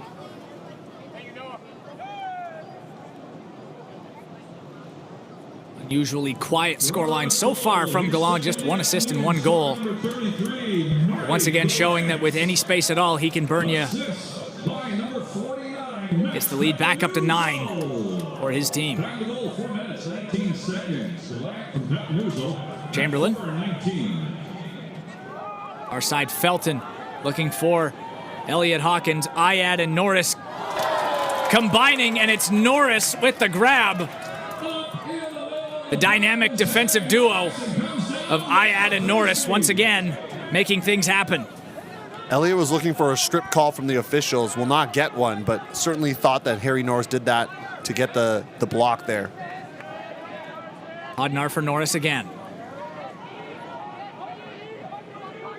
Norris for Ayad. Ayad has let it rip a few times this year. Finds Podnar, and he'll do it instead for Nam Ho. A one-handed grab for number 28 on the rush.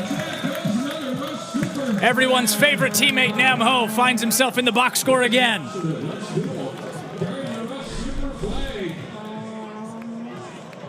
You think you can top that? Make your way down to the trackside rally. Tom, I can do it. Weren't sure what the role of Nam Ho perhaps was going to be this season with some of their additions, where he would slot in. He'd only played 1 game in 2022 in his UFA career, but he's really grown in the trust the coaching staff has him in as well on this D-line. It looked as though in the early goings of the third quarter that the AlleyCats had figured something out and were starting to claw their way back into the game. But back-to-back scores from the rush put the lead back up to 10, tying the largest of the day. The offensive group going to have to play 2 in a row once again. They've done this a few times now. There's a foul call on Zwang. It looks like they're going to wave it off because they want to keep the momentum going. Did Brock and Zwang. More so Brock there. Not to mention the disc was in the hands of Elliot Hawkins with a bit of space. Referee still opted to blow the whistle. And now Hawkins will let one rip. Looking deep. Up with one hand, it deflects. Bembanista in the area, and he will get called for the contact. It was Jason Kemp in the deep space. And now on the doorstep, AlleyCats looking for goal number 4 of this third quarter. Now we will finally call his name. Cam Brock in the end zone, taking the dish from Jason Kemp. All started, of course, by the deep ball sent from Elliot Hawkins. The only member of the 500 and 600 goal club in league history, also 800, 900 score club. Come on, that's some crazy stats out here. And he has continued to be a pioneer in this league, has played every single season of the UFA.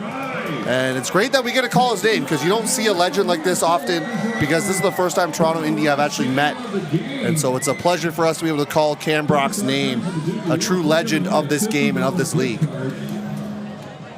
Coming into today as well, 12 assists on the season, 26 goals, 7 blocks as well. A man who can do it all and has done it all for a very long time. Had a short little stint with Atlanta last year, said, hey, the grass is greener back in Indy, so I'm going to come back and play another season. Been part of those playoff runs for Indianapolis and hoping to lead them to a larger charge here, 2026. Mulaney for Galam. Back with Polaz, but there's numbers ahead, and it's Polaz looking for Turner. Calm and cool. 2 hands for Big Phil. Visionary throw from Polaz, really settling in as an offensive force for this Toronto side. You can see him hustling down the field, knowing that was going to be short of the end zone. Immediately collecting the reset from Gallant and then throwing the assist. An inside-out flick to Phil Turner.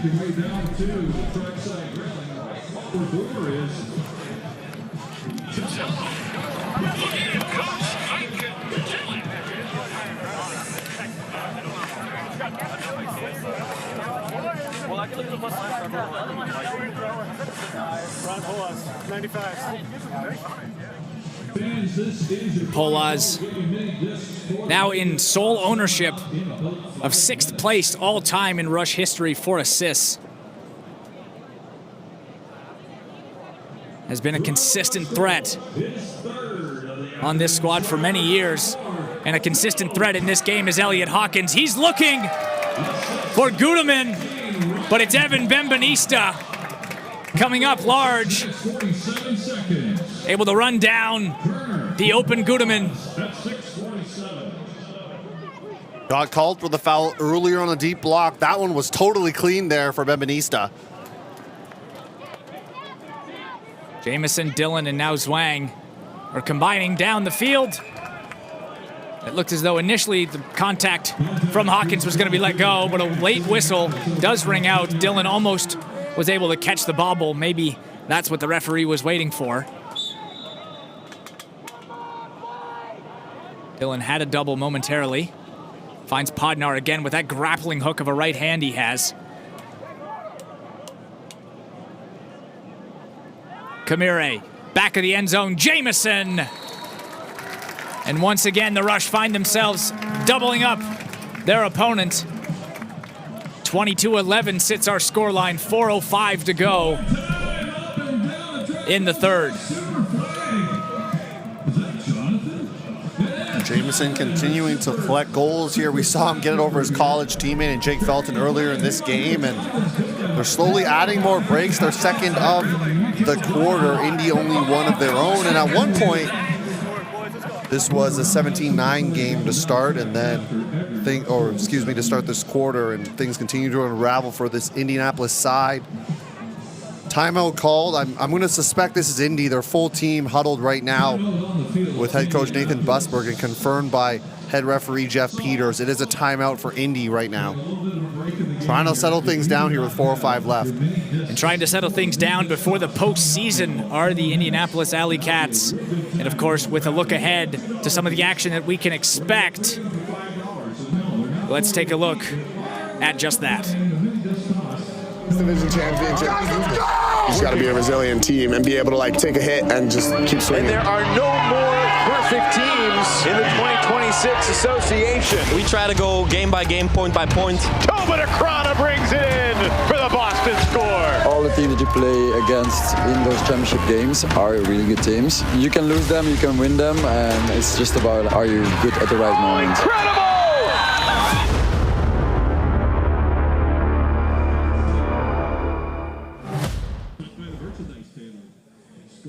Less than a week away, the 2026 UFA postseason will feature today's visitors, the Indianapolis AlleyCats, drawing into an opponent they are all too familiar with in the Madison Radicals.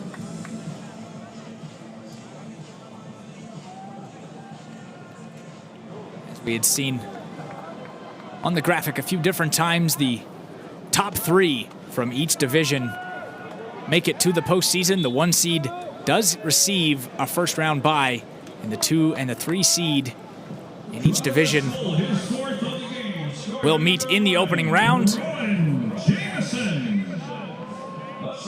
before playing the divisional leaders for the chance to compete at championship weekend. Brock.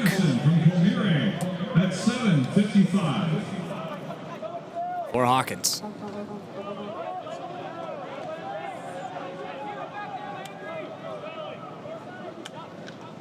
Elliot Hawkins finds Gudeman. Not testing the wind at all are the AlleyCats near the midfield line. Short dish for Chamberlain. Brock has to make an athletic grab with his right hand, adjusting mid-stride. Small ball action here from the visitors. Brothers go back and forth. And once again, right at the last second, the wind pops up, but so does Carter Hawkins. The catch and the boot from number 39, Carter Hawkins, taking the dish from number 23, Elliott. Right into our cameraman. Little close for comfort along the end line. But it was a great shot, and it was a great dish from Elliot Hawkins. Right into your living room right now. Are those players coming right in there? Okay, good to go. We do like to see that. Love that shot right there. Carter Hawkins, understandably so, a little frustrated. Took a lot of contact after making that grab. Felt it was maybe a little necessary. Did come down with the goal. But trying to maybe get some frustration out with the scoreline the way it is. Just trying to boot the disc as far as he could. Maybe got some World Cup fever right now.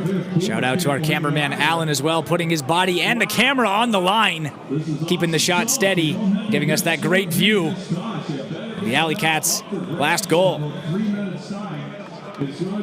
Thank you, Alan. $200 from the main disc toss. Coming up at the end of this quarter, brought to you by our friends at thissports.ca. Indianapolis goal scored by number 39, Carter Hawkins. Assist number 23, Elliot Hawkins. Segal. Time to goal, 8 minutes. Looking for Petnuzzo. Able to find some space from Blaylock. 51. Polaz. Petnuzzo. Near midfield, Petnuzzo sees a double now, but also sees Polaz in open space. Now Gallant. Gallant has to be crafty, and he finds Segal. Back for Petnuzzo. Now Gallant again. Just the edge of the end zone. Searching for his target. Defenders collide off the pump fake, but no angle to the end zone. Gallant now, far side for Polaz. 2:07 to go in the third. And the Rush have retaken Their largest lead of the day, back to 11 sits the margin. Early parts of that point, Podner was open a couple times. He first drew the little matchup, then he drew Pollard, and that opens up a lot of space when a lot of eyes are on that deep space of the field. It allows for a lot of free unders. We saw a lot more action underneath for Toronto there. Eventually able to work it patiently in their end zone offense. And Podner really getting not a lot of rest, and same thing with Turner. They're playing a lot of points for this Toronto side right now. Just fresh off an offensive point and right back out there.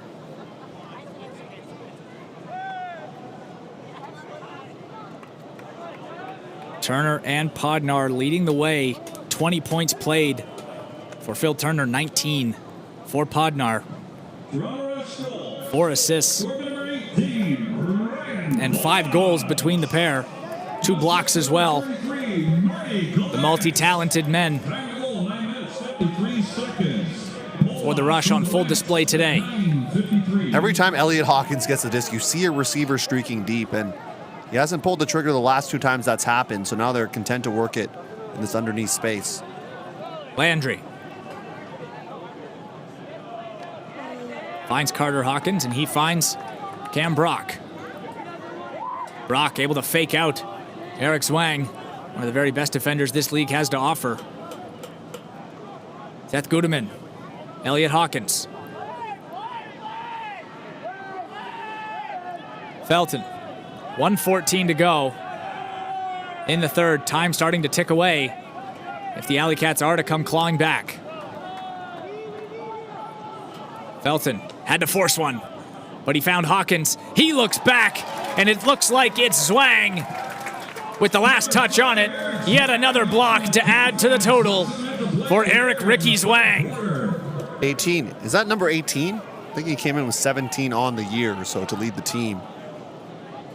He's trying to climb up the league leaderboard as well. Already inside the top 5 coming into today, and that one does give him 18 on the season. It'll be a jump ball in the back of the end zone. Last touch from Elliot Hawkins, able to break it up. 2 rush receivers in the area. Time continuing to tick away in this third. 45 seconds is all Indianapolis will have to work with, and they'll have to go the full length of the field. Yeah, if you're the Cats right now, maybe don't score so fast because you give Toronto another offensive opportunity. They'll also get the disc to start the 4th frame as well. So perhaps be a little bit patient here. Brock for Landry. Landry looking deep. Has Brock in space, but led him too far, and Kamire was right there. Podnar gonna roll the dice, looking deep for Dillon. Podnar to Spencer Dillon. 21 seconds to go in the third. 24 on the board already for the Rush. Well over their season average in goal totals, and we have a whole 4th quarter to go. Podner really having a special game right now for this Toronto team, and adding someone like Spencer Dillon, who's played a lot of this season, coming out on D-line. Well, looks like he might be getting the call back, and as I say that, Coach Jamie Miller says, hey, come back on the sideline. 20 assists, 15 goals for Podner on the year. He had 5 goals in the matchup against New York last week. Continuing to break out for this Toronto side. Max Ayad back out to pull with the sweet mullet, probably the best hair on the team right now, I will say. He's got my vote. Max Ayad as well as really come into his own here towards the second half of the season. He's starting to show more of his offensive flair. Obviously, a D-line anchor at times for this squad, but on break chances has shown an ability to make plays. As Phil Turner comes up with the block to end the 3rd quarter of play. 3 in the books and 1 to go. 24-12, the Rush lead. Talked about one of the keys there was stop. I said enjoy the finale, but stop the deep ball. I think they've done a pretty good job of nullifying some of that with some of their defensive work. And it's forced Indy into a lot of those short field turnovers that have done them in here. And we take a look at the stats, and yes, Indy has had a second break, but remember at halftime it was 1 for 2. Now they're 2 for 3. So really, Toronto's offense hasn't given them a lot of chances. All right, is everybody there? 79% O-line conversion rate for the Rush as opposed to 29 coming from the visitors, the Indianapolis AlleyCats. As we're taking a look now at some of the action we had in the third quarter, it was a strong start from the visitors. Put 3 on the board early, and were looking like they could have started to claw their way back into the game, but eventually the Rush caught back up.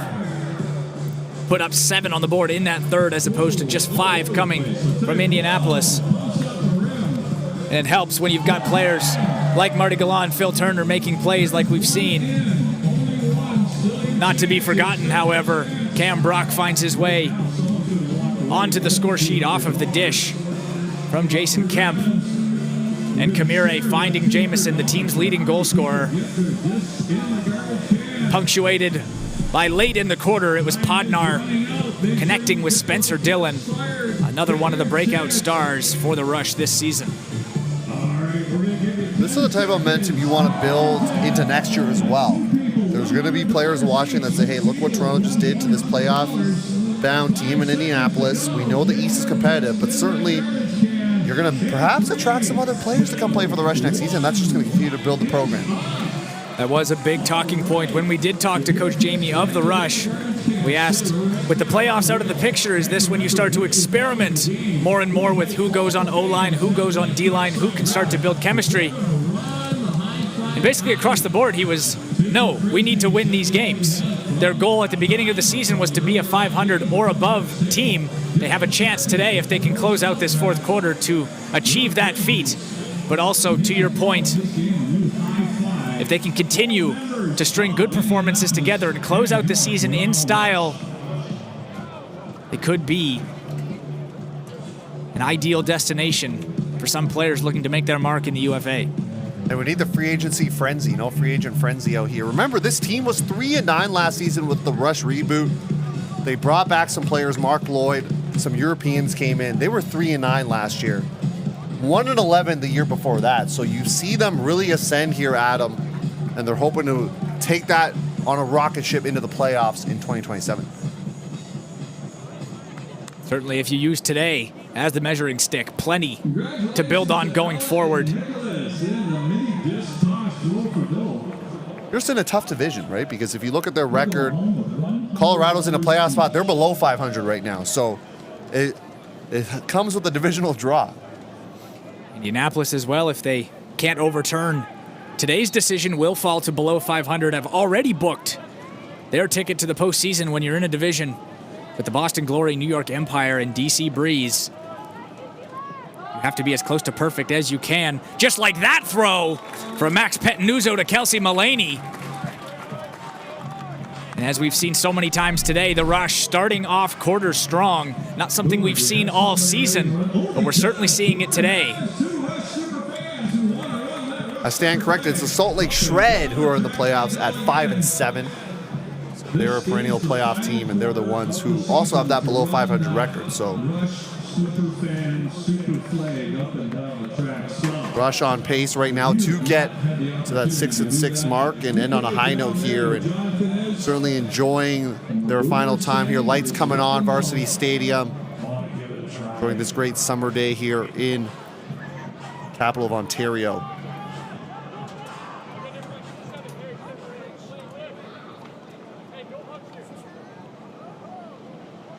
IAD gets us back underway.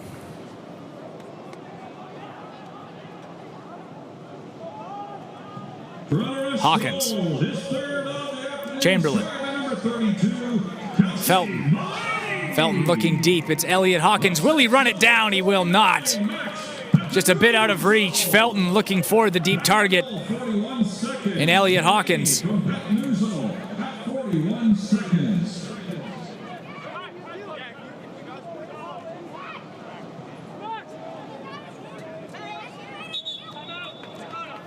Hyad. No targets open. If you've got them, might as well use them. A timeout called for the Rush. You can't take them with you to the offseason, Adam, so you might as well use it now. If you're Toronto, get your offensive group. They did call, a couple players did call for Max Hyad to shoot it deep, but instead he elects to call the timeout.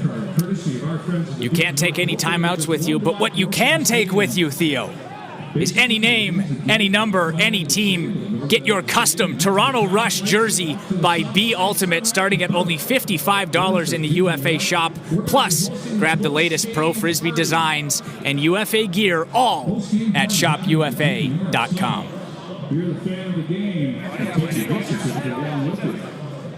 A bunch of Rush jerseys in the crowd, so good to see them sporting it. Even see some old school ones as well. A Kirk Nyland jersey out here. That's a throwback name for the Toronto fans at home.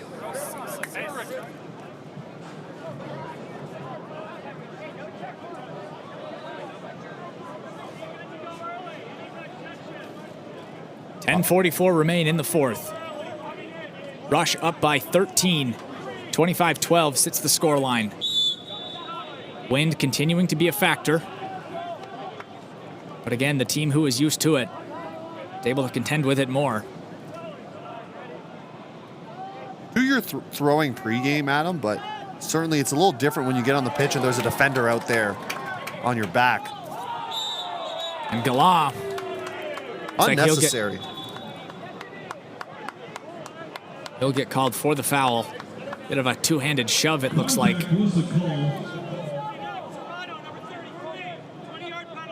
I mean, 20-yarder for that. That was, you don't need that with the scoreline the way it is. You really don't. Competitiveness getting the better of him on that occasion, it looks like, with Marty Galah. 20 yards. There wasn't 20 yards on the field to be had, but right at the edge of the end zone. Cats have now backtracked a bit. Spencer Hawkins makes the grab, and again, a bit of contact. Yeah, they keep moving up because of these fouls. If Gall scores this point, I expect some fireworks potentially. He might be drawing at Galan after this. We'll see. Blaylock looking for Nate Little.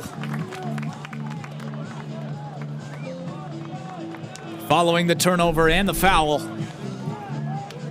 the AlleyCats throw up their first marker of the fourth quarter. B group on the field, told to stay out there. They'll be back out trying to get another break. They only have 2 in the game so far. Toronto, on the other hand, too many to count, Adam, I think.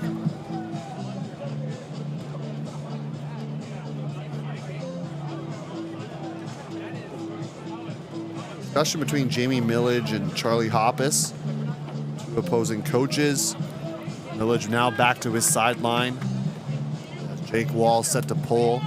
Cincinnati product. They're all from a few different colleges, does Indianapolis, so an eclectic mix of players joining this group.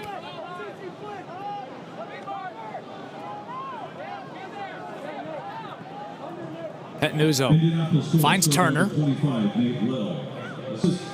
Turner for Galan.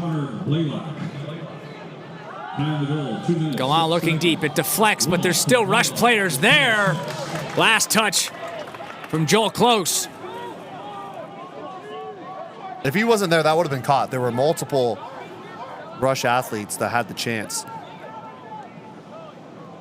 Jake Wall finds Blaylock. You gotta let that go if you're Blaylock. You had a receiver going deep. You're down by that much, just let it fly. Wall and Blaylock combine again. Now he looks deep. He's got Little able to shield away the defender and make the grab. Segal with no chance to make a play. And Nate Little can make one. He finds Jake Gall.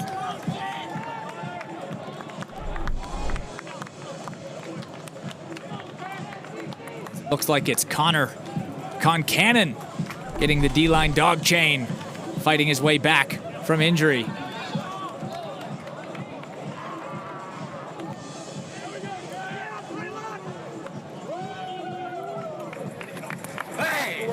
Jack Gall able to find the end zone.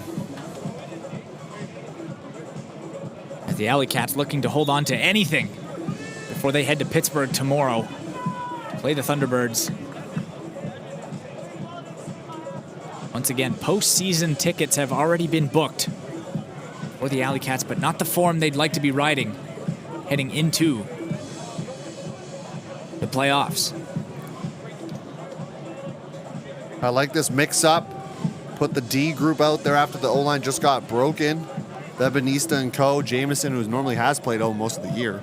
Podnar as well, who has the disc now.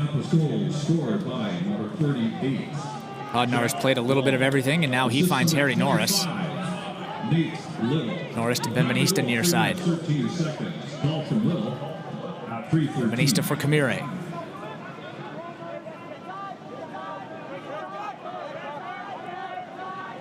Spencer Dillon. Rush in, no hurry. Up by 11, just letting the clock tick away. Under 8 minutes to go in the fourth. If you're Toronto, this is what you want. You can just dish it back and forth. There is no shot clock, and as we say that, a big throw. Shot taken by Spencer Dillon for the big body of Justin Podnar again. The aerial threat that always exists. Dillon finds Podnar. 26 on the board for the rush.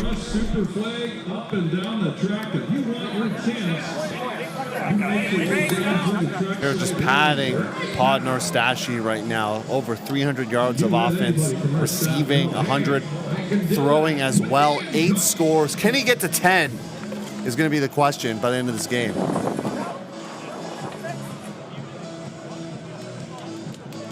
.26 on the board for the rush, as it sits already their second highest scoring day of the season. Bit of a delay right now because during that point, one of the officials actually went down and looked like they were perhaps hurt and were limping throughout that point. So I'm going to see what happens now. I think they're still going to keep that 4 referee set, but that's why there's a bit of time right now in between points than normal.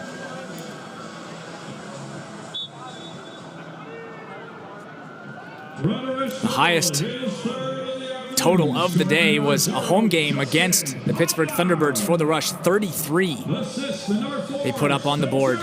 26 already today.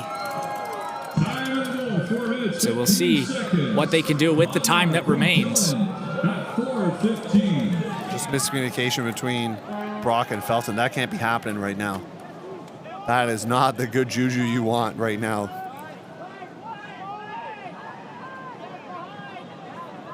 Ayad buys his time. Stall count rising, but he's able to find Nam Ho. With some shifty footwork, finds Massett Kelly. Saw that patience earlier with this D-line on offense. They're showing the same right now.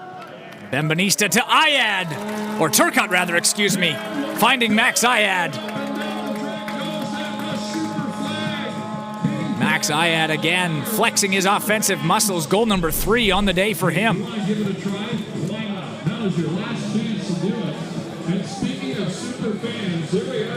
Ayad's played for the now defunct Ottawa Outlaws, also played for the Royale, now coming over to the Rush, and he's a key defensive piece they can build around. He's one of their main pullers, and when they get a turn, he can really facilitate the offense. That's what you want to see from a D-line handler. They've been showing their Rush super fans, super spirit all game long. Thank you very much for being here, and thank you to our friends at the Duke of York. 7:01 left in this fourth frame, and we saw Indy, the same D-line, score twice. They got the hold and then the break, but Toronto answers with a clean one of their own with their D group, and then a break to boot. Up to 13. His third of the afternoon, starting number 83, Max Ayad. Felton for Gudeman. Now Chamberlain. Brock. Inside for Chamberlain. Chamberlain connects again with Brock, who found open space. He's had to contend with Eric Zwang all day. Very athletic, fast-paced defender. He's found the end zone on a few occasions And a throwaway this time. Carter looking for Elliott. And Benista.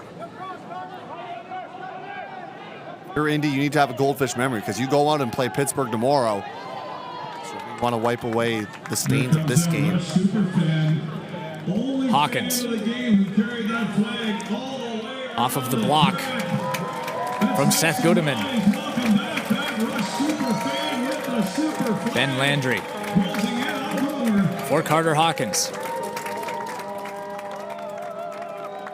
Now Elliott. Elliott for Carter again.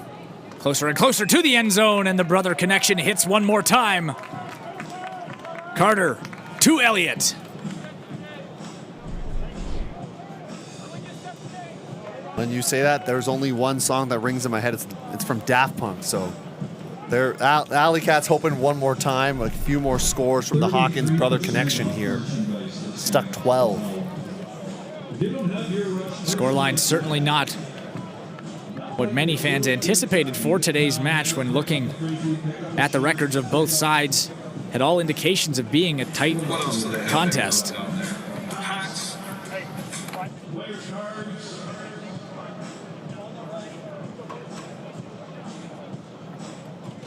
Did somebody really say toasters?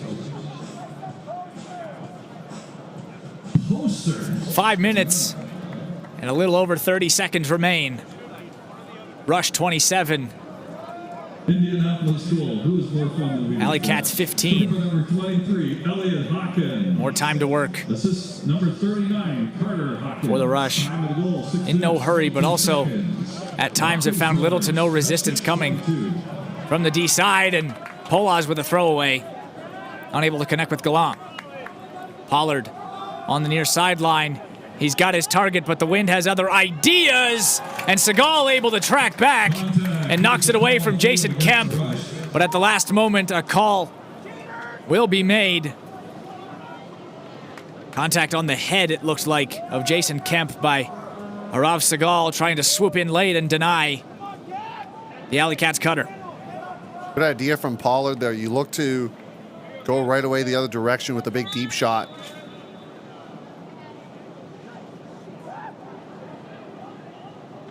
Right on the end zone. Full extension for David Cox. Referee had a good look at it and makes the call for a goal. Finding the score sheet late, number 31, David Cox. Cox playing for the now defunct Detroit Mechanics. Was an O-line player for them last season. Getting involved on the D-line here for Indy. Had 17 goals and 10 assists for Detroit. As his first goal of the day, already paired with the block. Picked up earlier on. 4 minutes, 32 seconds remain. That time does remain in this game, but Felton has decleated, so it looks like we will not be seeing number 1, Jake Felton, for the rest of this game. And rest up perhaps for tomorrow. Indianapolis School, start with number 31, David Cox. Assist by number 4. We've seen more and more time to goal, 7 minutes, 28 seconds. Players being added into the mix. Jake Wall, number 8, getting a little more run here late in the game. Sam Ingham again. Dealt with an injury in that first quarter, as did Connor Concannon, both of them back onto the field now. Benvenista looking for Norris. Will he get there in time? And Norris pulls up knowing he was out of range. Still throws the hand up for Benvenista, right idea. Seeing a little more float. He was definitely open, and you're going to let Benvenista take that shot. Tall cutter who also has throws. Ingham looking for Wall. A great play made by number 8, and then unable to connect. It's Joel Close looking for Avi Gitterman, or Jack Gall, excuse me. I hate to say it, but it's that kind of day. They got a nice saving grab, and then immediately it's a turnover.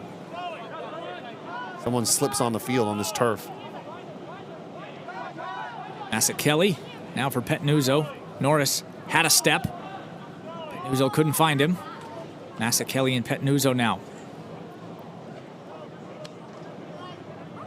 Keep going laterally, burn this clock, enjoy the time you got with your teammates right now if you're Toronto. Bambanista had Bassett Kelly. One necessary turnovers to stain the scoreline of today's match. Petnuzzo draws a double, looking up for Bambanista, fingertips, some contact, and it will get called. The Rush will keep possession. Bambanista had a touch on it and then took some contact from Jake Wall. That's a difficult line. It's the same third throw on a tightrope, and Wall bails him out. He definitely fouled him and was apologetic right away, knew what he had committed there. And some referee discussion still to be had, though.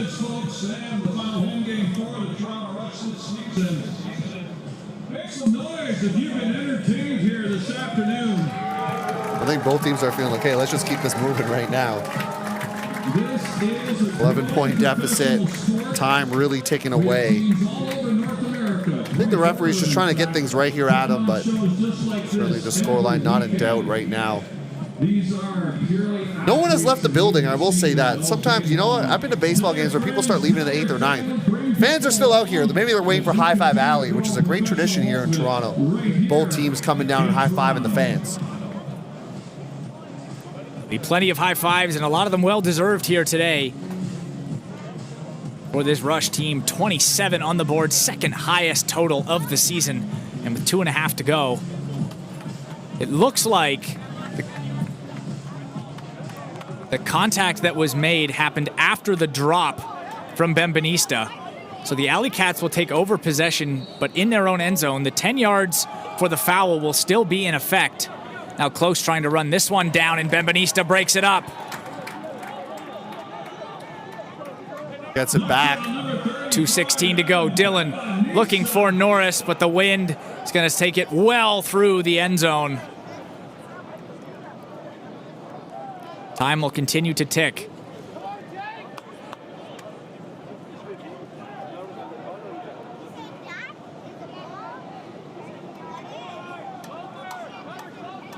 Could be the final few possessions for the Rush D-line, and first the AlleyCats will take some free yardage off of the contact. 1:40, and right out of the hands, it looked like Petnuzzo will get credit for that one. Could have been Podnar as well. He was in the area. Podnar quickly looking for Norris, fakes it to him, and finds the wide open Max Petnuzzo. A duo we've seen all year. Podnar finding Petnuzzo, whether it's Podnar to Petnuzzo, Petnuzzo to Podnar. A lot of P's to be said when the Rush are humming. The Podfather finding Max Pepperoni Petnuzzo. College rivals, UBC and UVic, but now teammates out here for the Rush, making the most of their opportunity. All smiles from Mr. Pepperoni right now. 8 scores on the day. Podnar one closer to 10, is that right? I think he's one away from 10 right now.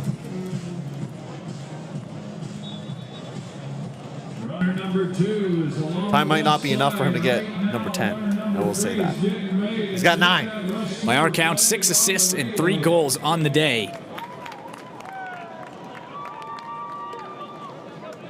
The offensive wizard that is Justin Podnar. Had him on D-line. He can play both ways, and certainly someone that hopefully we want to see in a Rush uniform once again. We talked about how some of the Rush reboots, some of those Europeans not back, but certainly hoping to see that West Coast contingent back in the Rush red next year. Pollard looking deep, but the wind will once again rear its ugly head, and one more for good measure. Phil Turner with a bully job, coming away with the block. Norris bobbles, but keeps it alive. He's trying to add to his lead over IMK right now, is what Phil Turner's trying to do. Final minute of the season for the Toronto Rush. Fantastic display for the home side, as Cox will look one more time for Jason Kemp, who outstretches and brings it in with his left. David Cox again coming alive late in the match, has now put a marker in every stat category, a goal, a block, and now finds the elusive assist as he finds the elusive Jason Kemp. Kemp to Cox on the last Indy score, and they'll do the reverse. Get their 17th of the game. Haven't really seen the Indy O-line. They were taking a break right now. They're going to rest up for their date with Pittsburgh tomorrow. If you're Toronto, can you end it on a really exciting play right now? They only have 6 players on the field. So Max Ayad not able to make it there in time. And I think the players are saying they're calling a timeout. We're going to see what gets decided here. See if the integrity rule comes in almost. With the margin sitting that it is with just 37 seconds remain. I think officially a timeout was called to get Ayad onto the field, but they're just going to continue with play. Don't know if any break at all will be taken.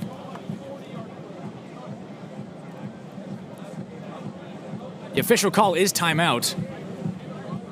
Looks like we will have a brief break in the action. No coaches are on the field right now, so I think they're just going to continue because all the players are ready to go. They're like, let's finish this out, please. 30 seconds and counting for the Rush to finish their season. Will there be one more exclamation point put on today's efforts? 28 on the board, their second highest scoring output of the season. All the stars came out to play, the usual suspects, but also the supporting cast as well. Max Ayad, most goals of his season in one game, came into the contest with 5. Finds the end zone 3 times today, and now Polaz will hold on to it as time expires. And while the playoff dreams will not be realized for the Rush, another goal that they set was a 500 season. And with an offensive explosion today here from Varsity Stadium, they achieved just that. A 3-game improvement from last year's record. 28-17 is our final score. As we take a look now at our player of the match, Justin Podnar, an unbelievable display. Offensively, defensively, the little things, the highlights. We should almost come to expect this, Theo, but he still never ceases to amaze. 6 assists, 3 goals, get 2 blocks as well. He can go up in sky. He actually helped orchestrate the first break of the game, caught the goal, and that really spurred things on. So the Podfather, a big addition for this Toronto side. Do it with the legs in the air and also with his throws. And when you have a dynamic player like that on your team, you got to be feeling good right now. And all the way from the University of British Columbia, finding that assist over to Max Petnuzzo. And while he can do it all, as we'd mentioned, just 5 offensive points played for him today. But when your defense creates 26 different break opportunities, we see a lot of his offensive skills on display as well. A fantastic season of work for, as you say, the Podfather. Hey, I didn't coin him that. That's what the people say. The people call him the Podfather. Well, the people have spoken. Your player of the game. As we take a look now at our owner of the Toronto Rush, Jim Lloyd. That's my boy. Gets his chance. Gets his chance to say thank you to all of our supporters and fans throughout the season on WatchUFA.tv and on YouTube. With CBC Sports, we'll take one last look at the final stats after 4 quarters of play. What's there to say? Half of your points come from breaks if you're Toronto. That's a clinical showing right now, and they're going to take advantage of the 33 turnovers from Indianapolis as High Five Alley taking place. Still smiles there for the Indy side. They still know they're going to the playoffs. Toronto, their season is over, but 500 for the first time since 2019. 3-9 a year ago, like you said. 1-11 the year before that. So a big improvement from Toronto. They're hoping to carry that momentum forward. Indy looking to get things done in the playoffs as well. They'll meet Madison in the first round.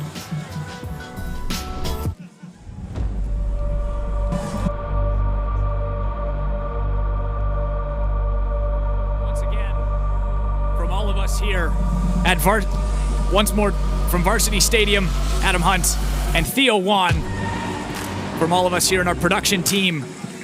And we thank you so much for joining us throughout the season on WatchUFA.tv and on YouTube with CBC Sports. For the final time in this 2026 season, we are signing off. Final score, Toronto Rush defeat the Indianapolis AlleyCats 28-17. Enjoy your off season, enjoy the playoffs, and we'll see you next year from Varsity Stadium here in Toronto.